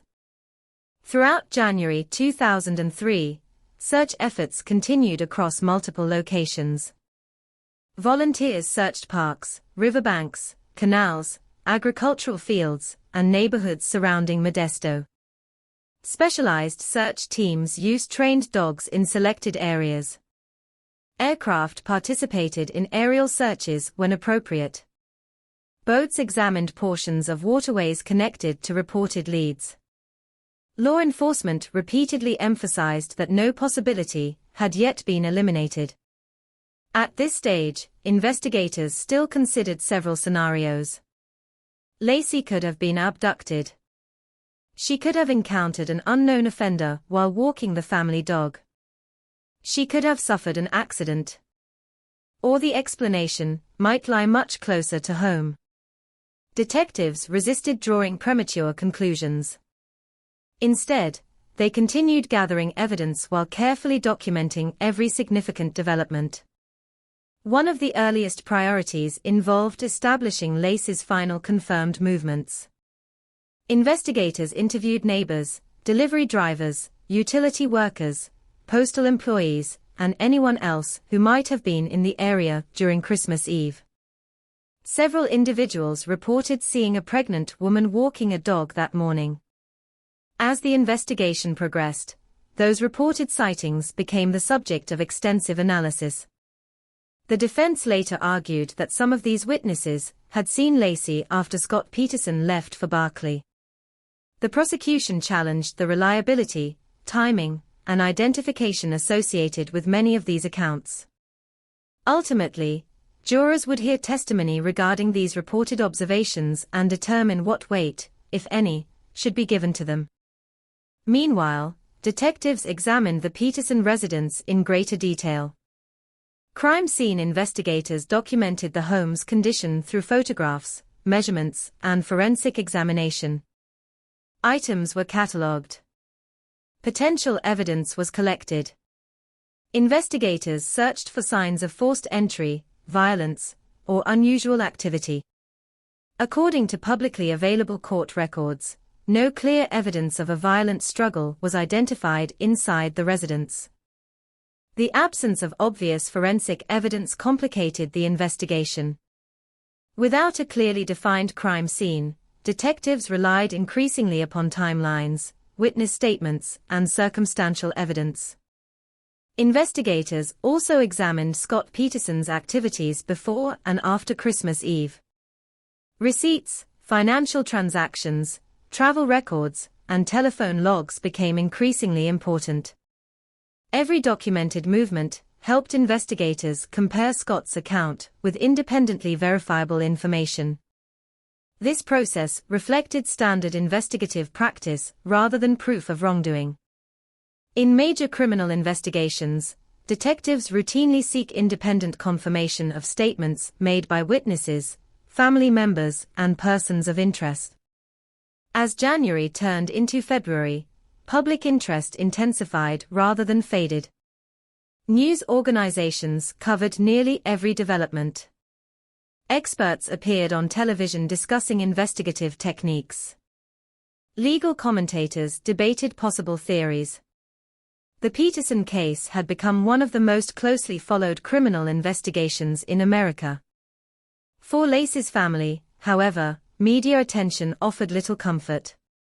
Relatives continued expressing hope that she would be found alive.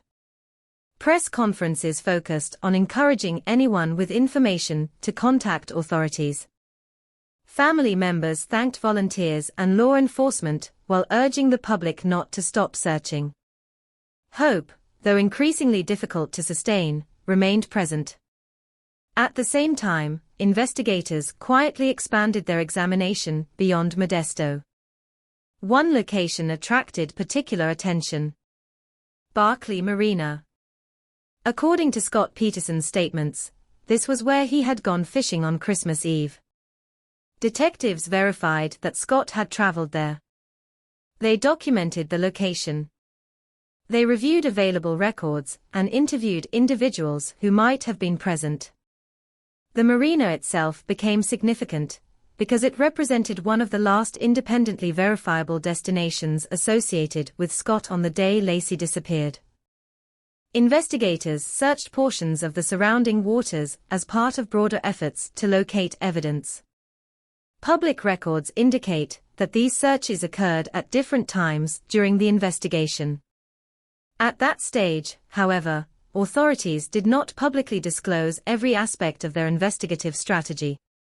Like many complex criminal investigations, detectives withheld certain information to preserve the integrity of future interviews and potential prosecutions. The investigation increasingly relied upon circumstantial evidence. No eyewitness had reported seeing a crime. No confession existed. No single piece of forensic evidence provided a complete explanation. Instead, detectives assembled numerous individual facts, attempting to determine whether together they established a coherent account of what had happened.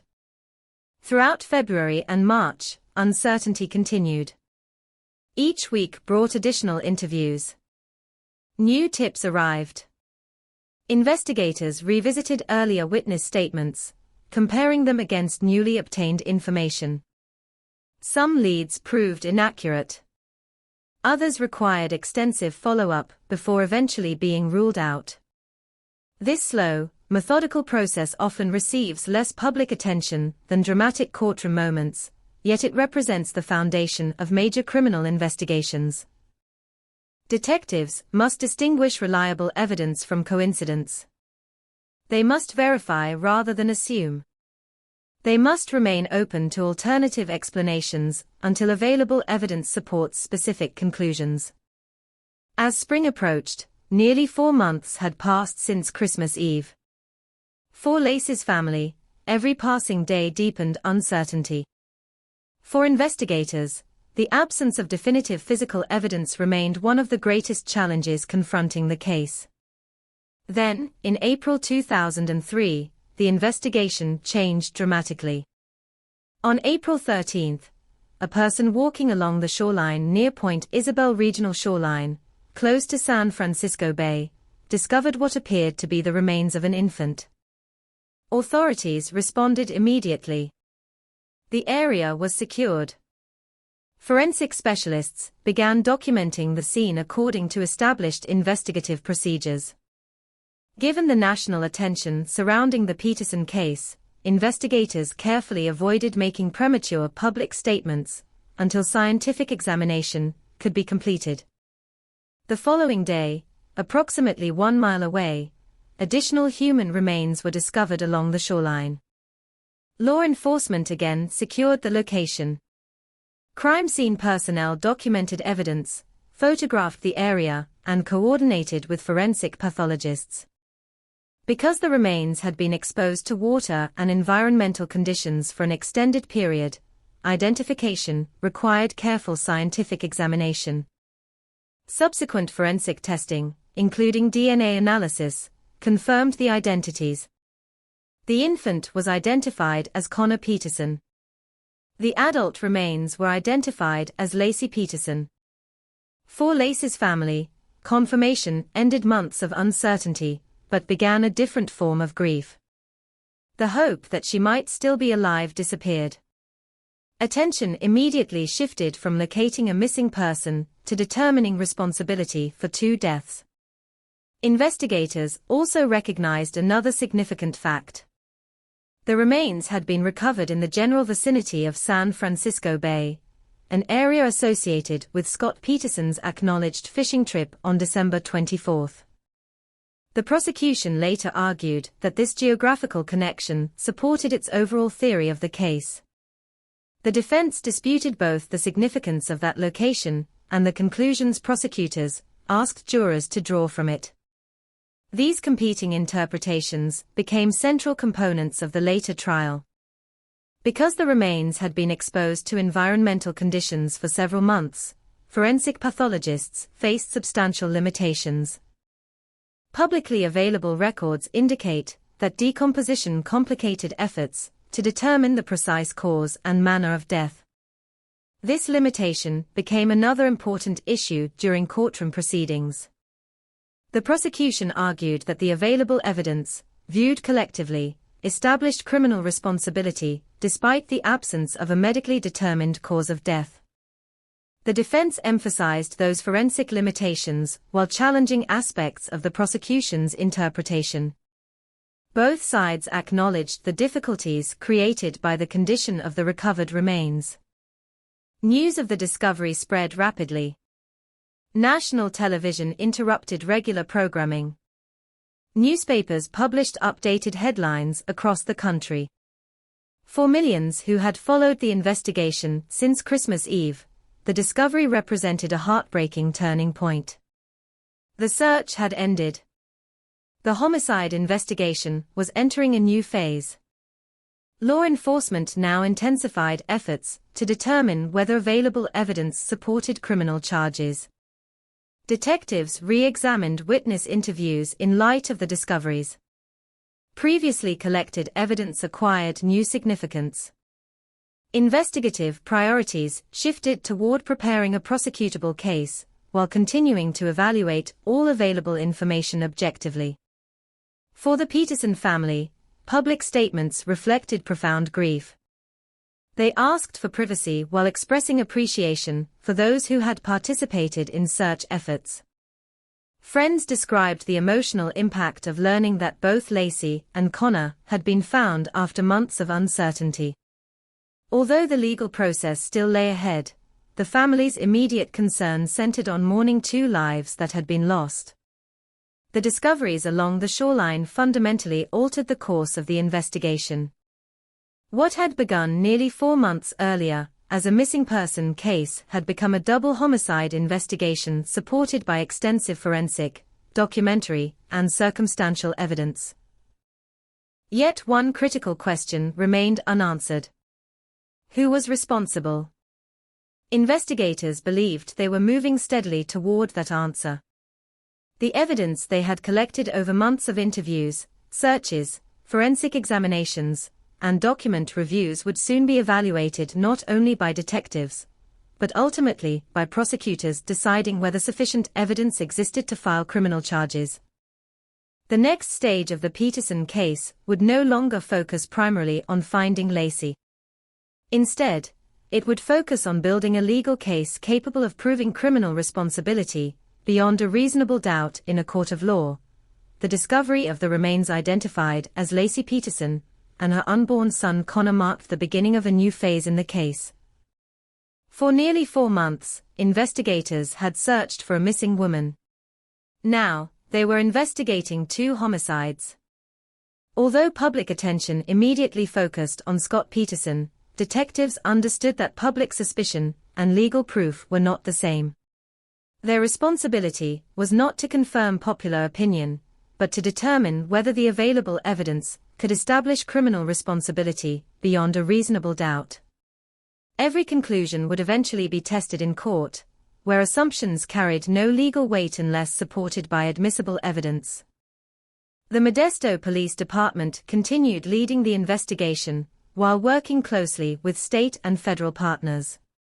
Detectives reviewed every interview conducted since Christmas Eve, comparing witness statements against newly obtained forensic information. Timelines were refined, inconsistencies were examined, and investigators sought independent verification for every significant claim. One of the central questions remained deceptively simple. Who had been the last person known to have seen Lacey alive? According to Scott Peterson's own statements, he had left the family home on the morning of December 24 while Lacey remained there. He said she intended to walk the family dog after finishing household chores. That account became the foundation upon which much of the later investigation was built. Detectives immediately began testing every element of that timeline.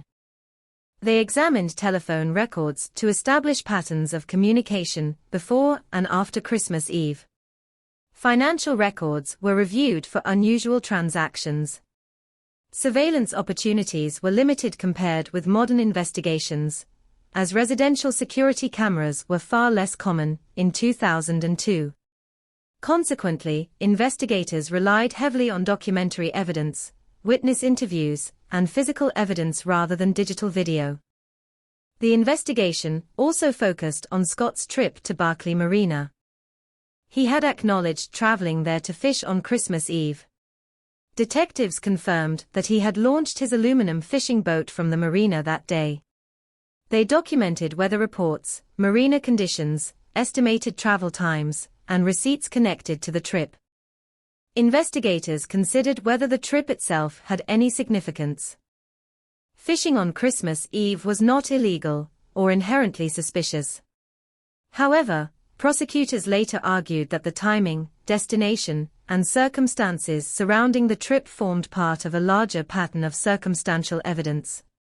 The defense maintained that Scott had simply gone fishing, as he had consistently reported from the beginning of the investigation. Because no eyewitness observed a homicide, detectives understood that the strength of any future prosecution would depend on how individual facts fit together. Each piece of evidence needed to be evaluated independently before being considered as part of the larger picture. Investigators also examined Scott's recent purchases. Court records show that he had purchased a small aluminum fishing boat before Christmas. During trial, prosecutors argued that relatively few people knew about the purchase. The defense challenged the significance of this evidence, arguing that owning a boat was neither unusual nor criminal. Another important area of investigation involved Scott's personal relationships. During the early days of the search, detectives learned about Amber Fry. Amber had met Scott in November 2002. According to her later testimony, Scott introduced himself as an unmarried man. She was unaware that he had a wife who was 8 months pregnant.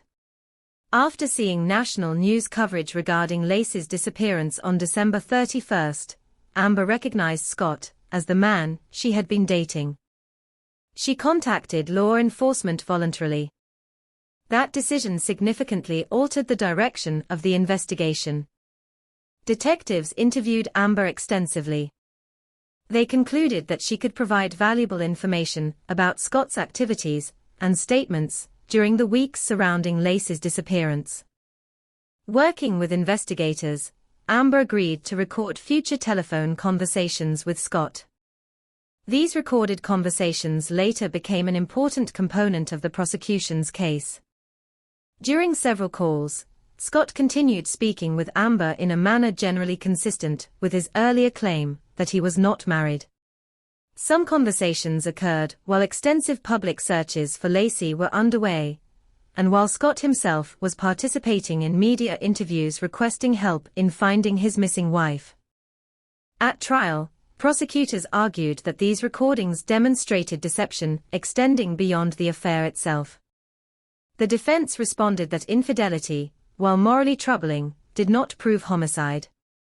Jurors were instructed to evaluate the recordings alongside all other evidence rather than treating them as proof of guilt by themselves. Meanwhile, investigators continued examining reports from members of the public who believed they had seen Lacey walking her dog on Christmas Eve. These witness accounts became one of the most disputed aspects of the investigation. The defense argued that several sightings suggested Lacey remained alive after Scott had left home. The prosecution questioned whether witnesses had accurately remembered the date, time, or identity of the woman they observed, especially after weeks of intense media coverage. Memory reliability became an important issue. Psychological research has long demonstrated that witness recollections can change over time, particularly when individuals are exposed to extensive news reporting after an event. For that reason, investigators carefully compared original statements with later testimony to identify potential inconsistencies. Detectives also investigated alternative theories. Several burglaries had occurred in the broader Modesto area around the same period. Defense attorneys later suggested that unknown offenders connected with a nearby burglary might somehow have been responsible for Lacey's disappearance. Investigators examined those possibilities. According to the prosecution, available evidence did not establish a connection between those crimes and Lacey's disappearance. The defense disagreed and argued that investigators dismissed alternative suspects too quickly. This disagreement became another recurring theme throughout the trial. As detectives assembled evidence, they recognized that no single item would likely determine the outcome. Instead, the case depended upon accumulation. The affair, the fishing trip, the recovery location of the remains, the timeline, recorded telephone conversations, statements made before and after Christmas, purchases, witness interviews. Each fact carried limited meaning in isolation. The prosecution argued that together they formed a consistent narrative. The defense maintained that the same facts could support entirely different conclusions. Investigators also reviewed Scott's statements over multiple interviews. As in many complex investigations, detectives compared each interview carefully to determine whether details remained consistent over time. When differences appeared, investigators sought explanations. Some variations reflected additional recollection. Others became subjects of questioning. At trial, attorneys from both sides debated whether particular inconsistencies reflected deception or simply the imperfect nature of human memory during periods of extreme stress. On April 18, 2003, only days after the remains were identified, Scott Peterson was arrested in La Jolla, California. Authorities announced that they had developed sufficient probable cause to support criminal charges.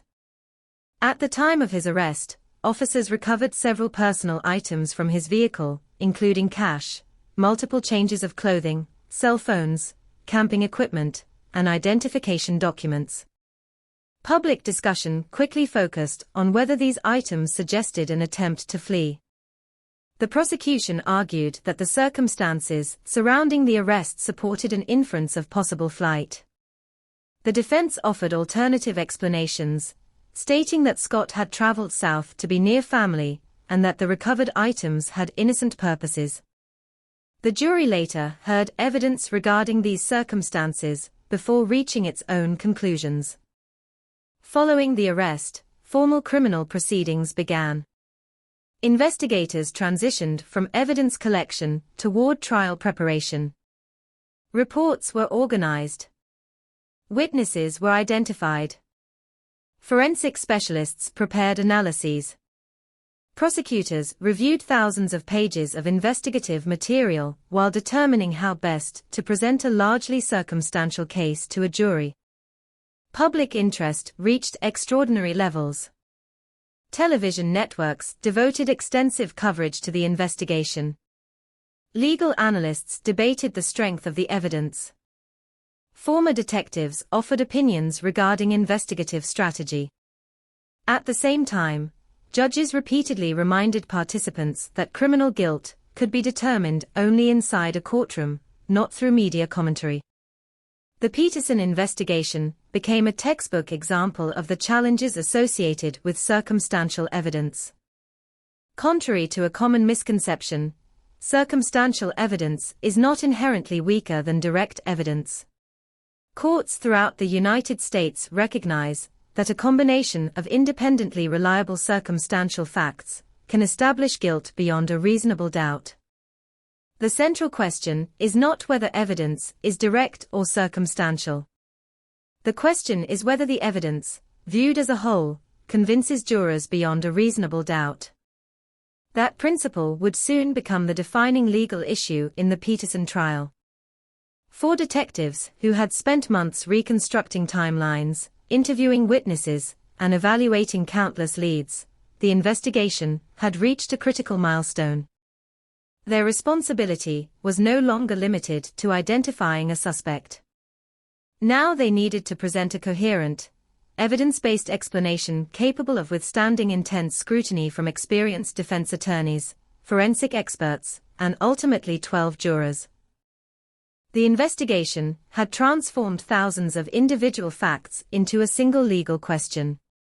Could prosecutors prove, beyond a reasonable doubt, that Scott Peterson murdered his wife Lacey Peterson and their unborn son Connor? That question would dominate one of the most closely watched criminal trials in modern American history. By the spring of 2003, the investigation had reached a decisive stage. Detectives had spent months collecting physical evidence, interviewing witnesses, analyzing financial records, reviewing telephone logs, and reconstructing the timeline surrounding Lacey Peterson's disappearance. While no eyewitness had reported seeing the crime itself and no confession existed, investigators believed that the totality of the evidence pointed toward a single suspect. Their task now shifted from investigation to preparation for prosecution. Every report had to be organized. Every witness statement had to be reviewed. Every piece of physical evidence had to be preserved according to legal standards. The success of any future trial would depend not only on what investigators believed had happened, but on whether each conclusion could be supported by admissible evidence presented before a jury. One of the most significant developments remained the cooperation of Amber Fry. After contacting law enforcement at the end of December 2002, Amber agreed to assist investigators by allowing future conversations with Scott Peterson to be recorded under police supervision. Those recordings became valuable because they captured Scott's own words during an active missing person investigation. Jurors would later hear portions of these conversations. The recordings did not contain a confession. Instead, prosecutors argued that they demonstrated Scott's continued deception regarding his marital status even while public searches for his missing wife were underway. The defense countered that lying about an affair, while damaging to Scott's credibility, did not establish that he had committed murder. This distinction remained central throughout the trial. The prosecution's theory relied on numerous pieces of circumstantial evidence working together rather than a single decisive fact. Investigators also continued examining Scott's activities before Christmas Eve. Evidence introduced during trial showed that Scott had purchased a small aluminum fishing boat shortly before Lacey disappeared. Detectives sought to establish who knew about the purchase, when it occurred, and how often the boat had been used. Again, ownership of the boat was not illegal. Its importance arose from the prosecution's broader argument regarding the events of December 24. Another area receiving considerable attention involved Scott's travel to Barkley Marina. Investigators verified that he had launched the boat there on Christmas Eve. The marina itself covered a large area, and detectives carefully documented Scott's reported movements.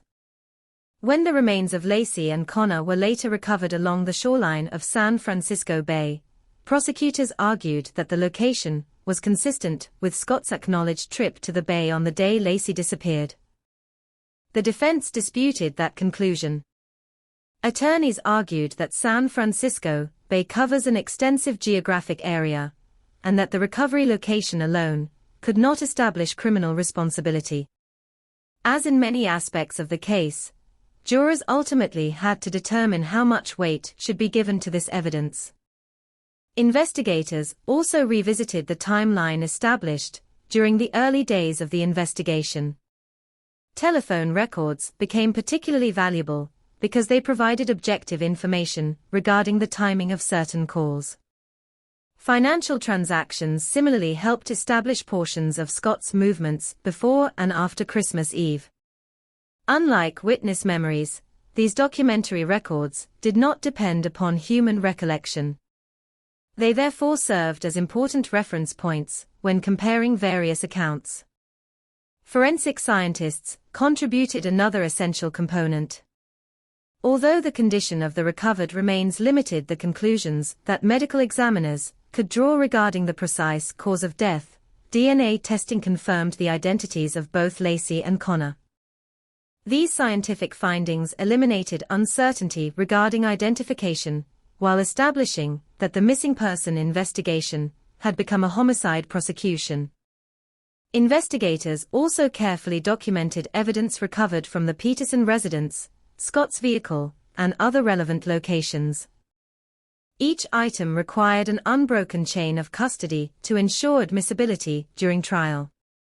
Defense attorneys would later examine these procedures closely, as even minor errors in evidence handling can become significant issues during criminal proceedings. Meanwhile, prosecutors faced an important strategic decision. Because no direct evidence established the exact manner in which the killings occurred, they needed to present a coherent narrative explaining why the available circumstantial evidence supported their conclusions. This required careful organization. Rather than relying upon a single dramatic moment, prosecutors intended to demonstrate how multiple independent facts pointed toward the same conclusion. Motive became one component of that presentation. According to the prosecution, Scott's affair with Amber Fry reflected a desire to avoid the responsibilities associated with marriage and impending fatherhood. The prosecution argued that this relationship helped explain why Lacey disappeared. The defense rejected this interpretation. Attorneys argued that although Scott had unquestionably been unfaithful, infidelity should not be confused with evidence of homicide. Throughout the proceedings, jurors received repeated instructions reminding them that moral disapproval of personal conduct could not substitute for proof beyond a reasonable doubt. As trial preparation continued, investigators anticipated another challenge. The extraordinary level of media attention surrounding the case raised concerns about selecting an impartial jury. For months, newspapers, television broadcasts, and online discussions had examined nearly every aspect of the investigation. Many potential jurors had already encountered extensive publicity before entering the courtroom. To address this concern, the trial was eventually moved from Stanislaus County to San Mateo County, where court officials believed a more impartial jury could be selected. Even after the change of venue, the process remained lengthy. Attorneys questioned prospective jurors carefully regarding their exposure to media coverage and their ability to evaluate evidence fairly. The legal system recognizes that high-profile cases require particular attention to preserving the defendant's constitutional right to an impartial jury. Investigators understood that every witness they called would likely face rigorous cross-examination. Amber Fry would be questioned extensively regarding her relationship with Scott. Detectives would need to explain investigative decisions. Forensic experts would defend scientific conclusions. Civilian witnesses would be asked about memories formed months earlier. Each witness represented one part of a much larger evidentiary mosaic. By this stage, detectives believed they had reached the breakthrough they had sought since Christmas Eve. It was not a dramatic confession. It was not a newly discovered surveillance recording. Instead, it was the gradual accumulation of independently verified facts that investigators believed formed a consistent and legally persuasive account. The Peterson investigation became notable precisely because of this characteristic. Many criminal prosecutions rely heavily upon direct evidence, such as eyewitness testimony or confessions. This case relied primarily upon circumstantial evidence evaluated collectively. The prosecution argued that the strength of the case lay not in any individual fact, but in the way numerous facts reinforced one another. The defense maintained that each individual fact could be explained innocently, and that combining speculative interpretations did not transform them into proof. These competing philosophies would define the trial. Outside the courtroom, public interest showed little sign of fading. News organizations continued providing daily coverage. Legal commentators debated evidentiary issues. Former prosecutors and defense attorneys discussed trial strategy on national television. The Peterson case had become one of the most closely followed criminal proceedings in the United States. Yet beneath the legal arguments remained the human tragedy that had initiated the investigation. Laci Peterson would never see her son born. Connor would never take his first breath. Their families continued mourning while simultaneously preparing for months of emotionally difficult courtroom proceedings. For them, every hearing reopened painful memories. Photographs that once celebrated pregnancy now appeared as exhibits. Ordinary family events became subjects of testimony. Private grief unfolded within a public courtroom observed by journalists from across the country. As prosecutors finalized their presentation, they remained aware of the burden imposed by American criminal law. Suspicion alone would never be sufficient. The jury would require evidence. Every inference needed support. Every factual assertion required documentation or credible testimony. Only after hearing the entire case could jurors determine whether the prosecution had satisfied its constitutional burden of proving guilt beyond a reasonable doubt. The investigation had reached its destination. Months of interviews, forensic examinations, searches, and document reviews had produced the case prosecutors believed they could present in court. The next chapter would no longer belong primarily to detectives. It would belong to attorneys, expert witnesses, and 12 jurors charged with evaluating one of the most closely scrutinized collections of circumstantial evidence in modern American criminal history. More than a year after Laci Peterson disappeared on Christmas Eve in 2002, the investigation entered its final and most public stage. The courtroom. For detectives, months of investigative work had led to this moment. For prosecutors, it was an opportunity to explain how hundreds of individual pieces of evidence fit together into a single narrative. For the defense, it was the chance to challenge that narrative point by point and remind jurors that suspicion alone could never justify a criminal conviction. The trial officially began in 2004 after extensive pretrial proceedings. Because the case had received extraordinary media attention throughout California, concerns arose regarding the possibility of selecting an impartial jury. News coverage had been nearly constant since Laci's disappearance. Television stations had broadcast interviews, legal commentary, and investigative developments almost daily. Newspapers published detailed articles examining every aspect of the case. Recognizing the challenge of finding jurors who had not already formed opinions, the court granted a change of venue. The trial moved from Stanislaus County to San Mateo County. Even with the change, jury selection required considerable time. Potential jurors completed lengthy questionnaires. Attorneys questioned them individually about media exposure, personal experiences, and their ability to decide the case solely on evidence presented in court. Only after this careful process was a jury selected. When opening statements began, the courtroom quickly became one of the most closely watched legal proceedings in the United States. Journalists filled the press gallery.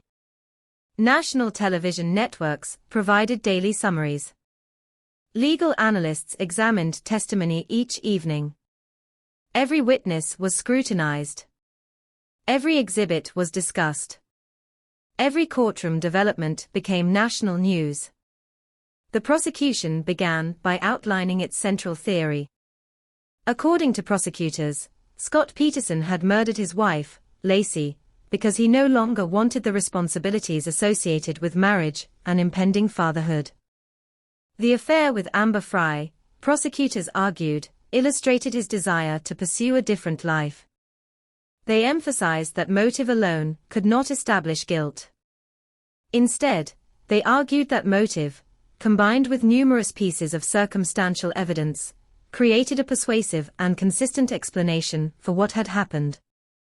Throughout the trial, prosecutors presented witness after witness. Detectives described the investigation. Crime scene personnel explained evidence collection procedures. Forensic specialists testified regarding the recovery and identification of the remains. Medical experts discussed the limitations imposed by decomposition and the conclusions that could, and could not, be drawn from the available forensic evidence. One important aspect of the prosecution's case involved demonstrating how numerous independent facts aligned with one another. Rather than relying upon direct eyewitness testimony, prosecutors asked jurors to consider the cumulative weight of the evidence. They argued that Scott's fishing trip to Barkley Marina on Christmas Eve, the later recovery of Lacey and Connor's remains in San Francisco Bay, his affair with Amber Fry, inconsistencies they alleged existed within portions of his statements, and other circumstantial evidence together supported the conclusion that he was responsible. Among the most anticipated witnesses was Amber Fry. Her testimony attracted enormous public attention. Speaking calmly before the jury, she described meeting Scott in November 2002. She explained that he introduced himself as an unmarried man. At no point, she testified, did he tell her that he had a wife expecting their first child. Amber further described learning about Lacey's disappearance through television news coverage on December 31, 2002. Recognizing Scott in those reports, she contacted law enforcement voluntarily. Investigators then asked for her assistance in recording future conversations. Jurors listened to portions of those recorded telephone calls. The recordings revealed Scott continuing conversations with Amber while public searches for Lacey were underway. Prosecutors argued that these conversations demonstrated continuing deception. The defense urged jurors to remember that dishonesty regarding an affair was not equivalent to proof of murder. Throughout the proceedings, Scott Peterson remained seated at the defense table. As is standard in American criminal trials, he was presumed innocent unless, and until the prosecution proved guilt beyond a reasonable doubt. The defense centered much of its strategy on challenging the prosecution's interpretation of the evidence. Defense attorneys repeatedly emphasized one central point. There was no eyewitness to the killings. There was no confession. No murder weapon had been recovered. The exact cause of Lacey's death could not be determined because of the condition of the remains. According to the defense, these limitations created substantial reasonable doubt. Defense attorneys also questioned aspects of the investigation itself. They argued that detectives had focused on Scott too early and had failed to investigate alternative possibilities with equal intensity. Particular attention was devoted to reports of burglaries that had occurred near the Peterson residence around the same period. The defense suggested investigators should have explored whether unknown offenders could somehow have been involved. Prosecutors responded that law enforcement had examined those possibilities and found no evidence connecting those crimes to Lacey's disappearance. Witness testimony concerning reported sightings of a pregnant woman walking a dog on Christmas Eve also became a significant issue. Several witnesses believed they had seen someone resembling Lacey after Scott had left for Barkley. The defense argued that these observations supported its timeline.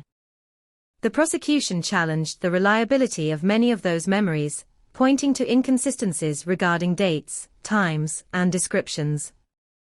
Jurors heard testimony from both sides before deciding what significance those accounts deserved. Throughout the trial, the judge repeatedly instructed jurors regarding the proper evaluation of evidence. Circumstantial evidence, the court explained, is legally valid evidence. Jurors were not required to favor direct evidence over circumstantial evidence. Instead, they were instructed to evaluate all admitted evidence fairly and determine whether the prosecution had satisfied its burden of proof. Weeks of testimony gradually turned into months. Experts explained forensic procedures. Detectives described investigative decisions. Family members recounted the emotional impact of Lacey's disappearance. Each witness contributed another piece to the extensive factual record jurors would later consider during deliberations. Closing arguments represented the final opportunity for each side to address the jury. Prosecutors summarized the investigation as a carefully assembled chain of evidence. No single fact, they acknowledged, proved guilt independently. Taken together, however, they argued that the evidence established Scott Peterson's guilt beyond a reasonable doubt. The defense urged jurors to resist emotional reactions generated by the tragedy of the case. Attorneys argued that unanswered questions remained. They emphasized the absence of direct proof and warned against replacing certainty with assumption. Once closing arguments concluded, the case belonged entirely to the jury. Jurors began deliberating by reviewing testimony, examining exhibits, and discussing the evidence presented during months of trial. Deliberations continued over several days. Like all criminal juries, they were instructed to base their verdict solely upon evidence admitted in court and the legal instructions provided by the judge. On November 12, 2004, the jury returned its verdict. Scott Peterson was found guilty of first-degree murder in the death of Laci Peterson. He was also found guilty of second-degree murder in the death of Connor Peterson. The verdict represented the jury's conclusion that the prosecution had proven its case beyond a reasonable doubt. Following the guilty verdict, the proceedings entered the penalty phase. Because prosecutors sought the death penalty, jurors heard additional evidence before determining the appropriate sentence. After considering aggravating and mitigating factors, the jury recommended a sentence of death. The court formally imposed that sentence in 2005. The legal process, however, did not end there. Under California law, death penalty cases receive automatic appellate review. Over the following years, appellate courts examined numerous issues raised by the defense, including questions concerning jury selection and trial procedures. In 2020, the California Supreme Court affirmed Scott Peterson's murder convictions, but overturned the death sentence because of errors identified during the jury selection process for the penalty phase.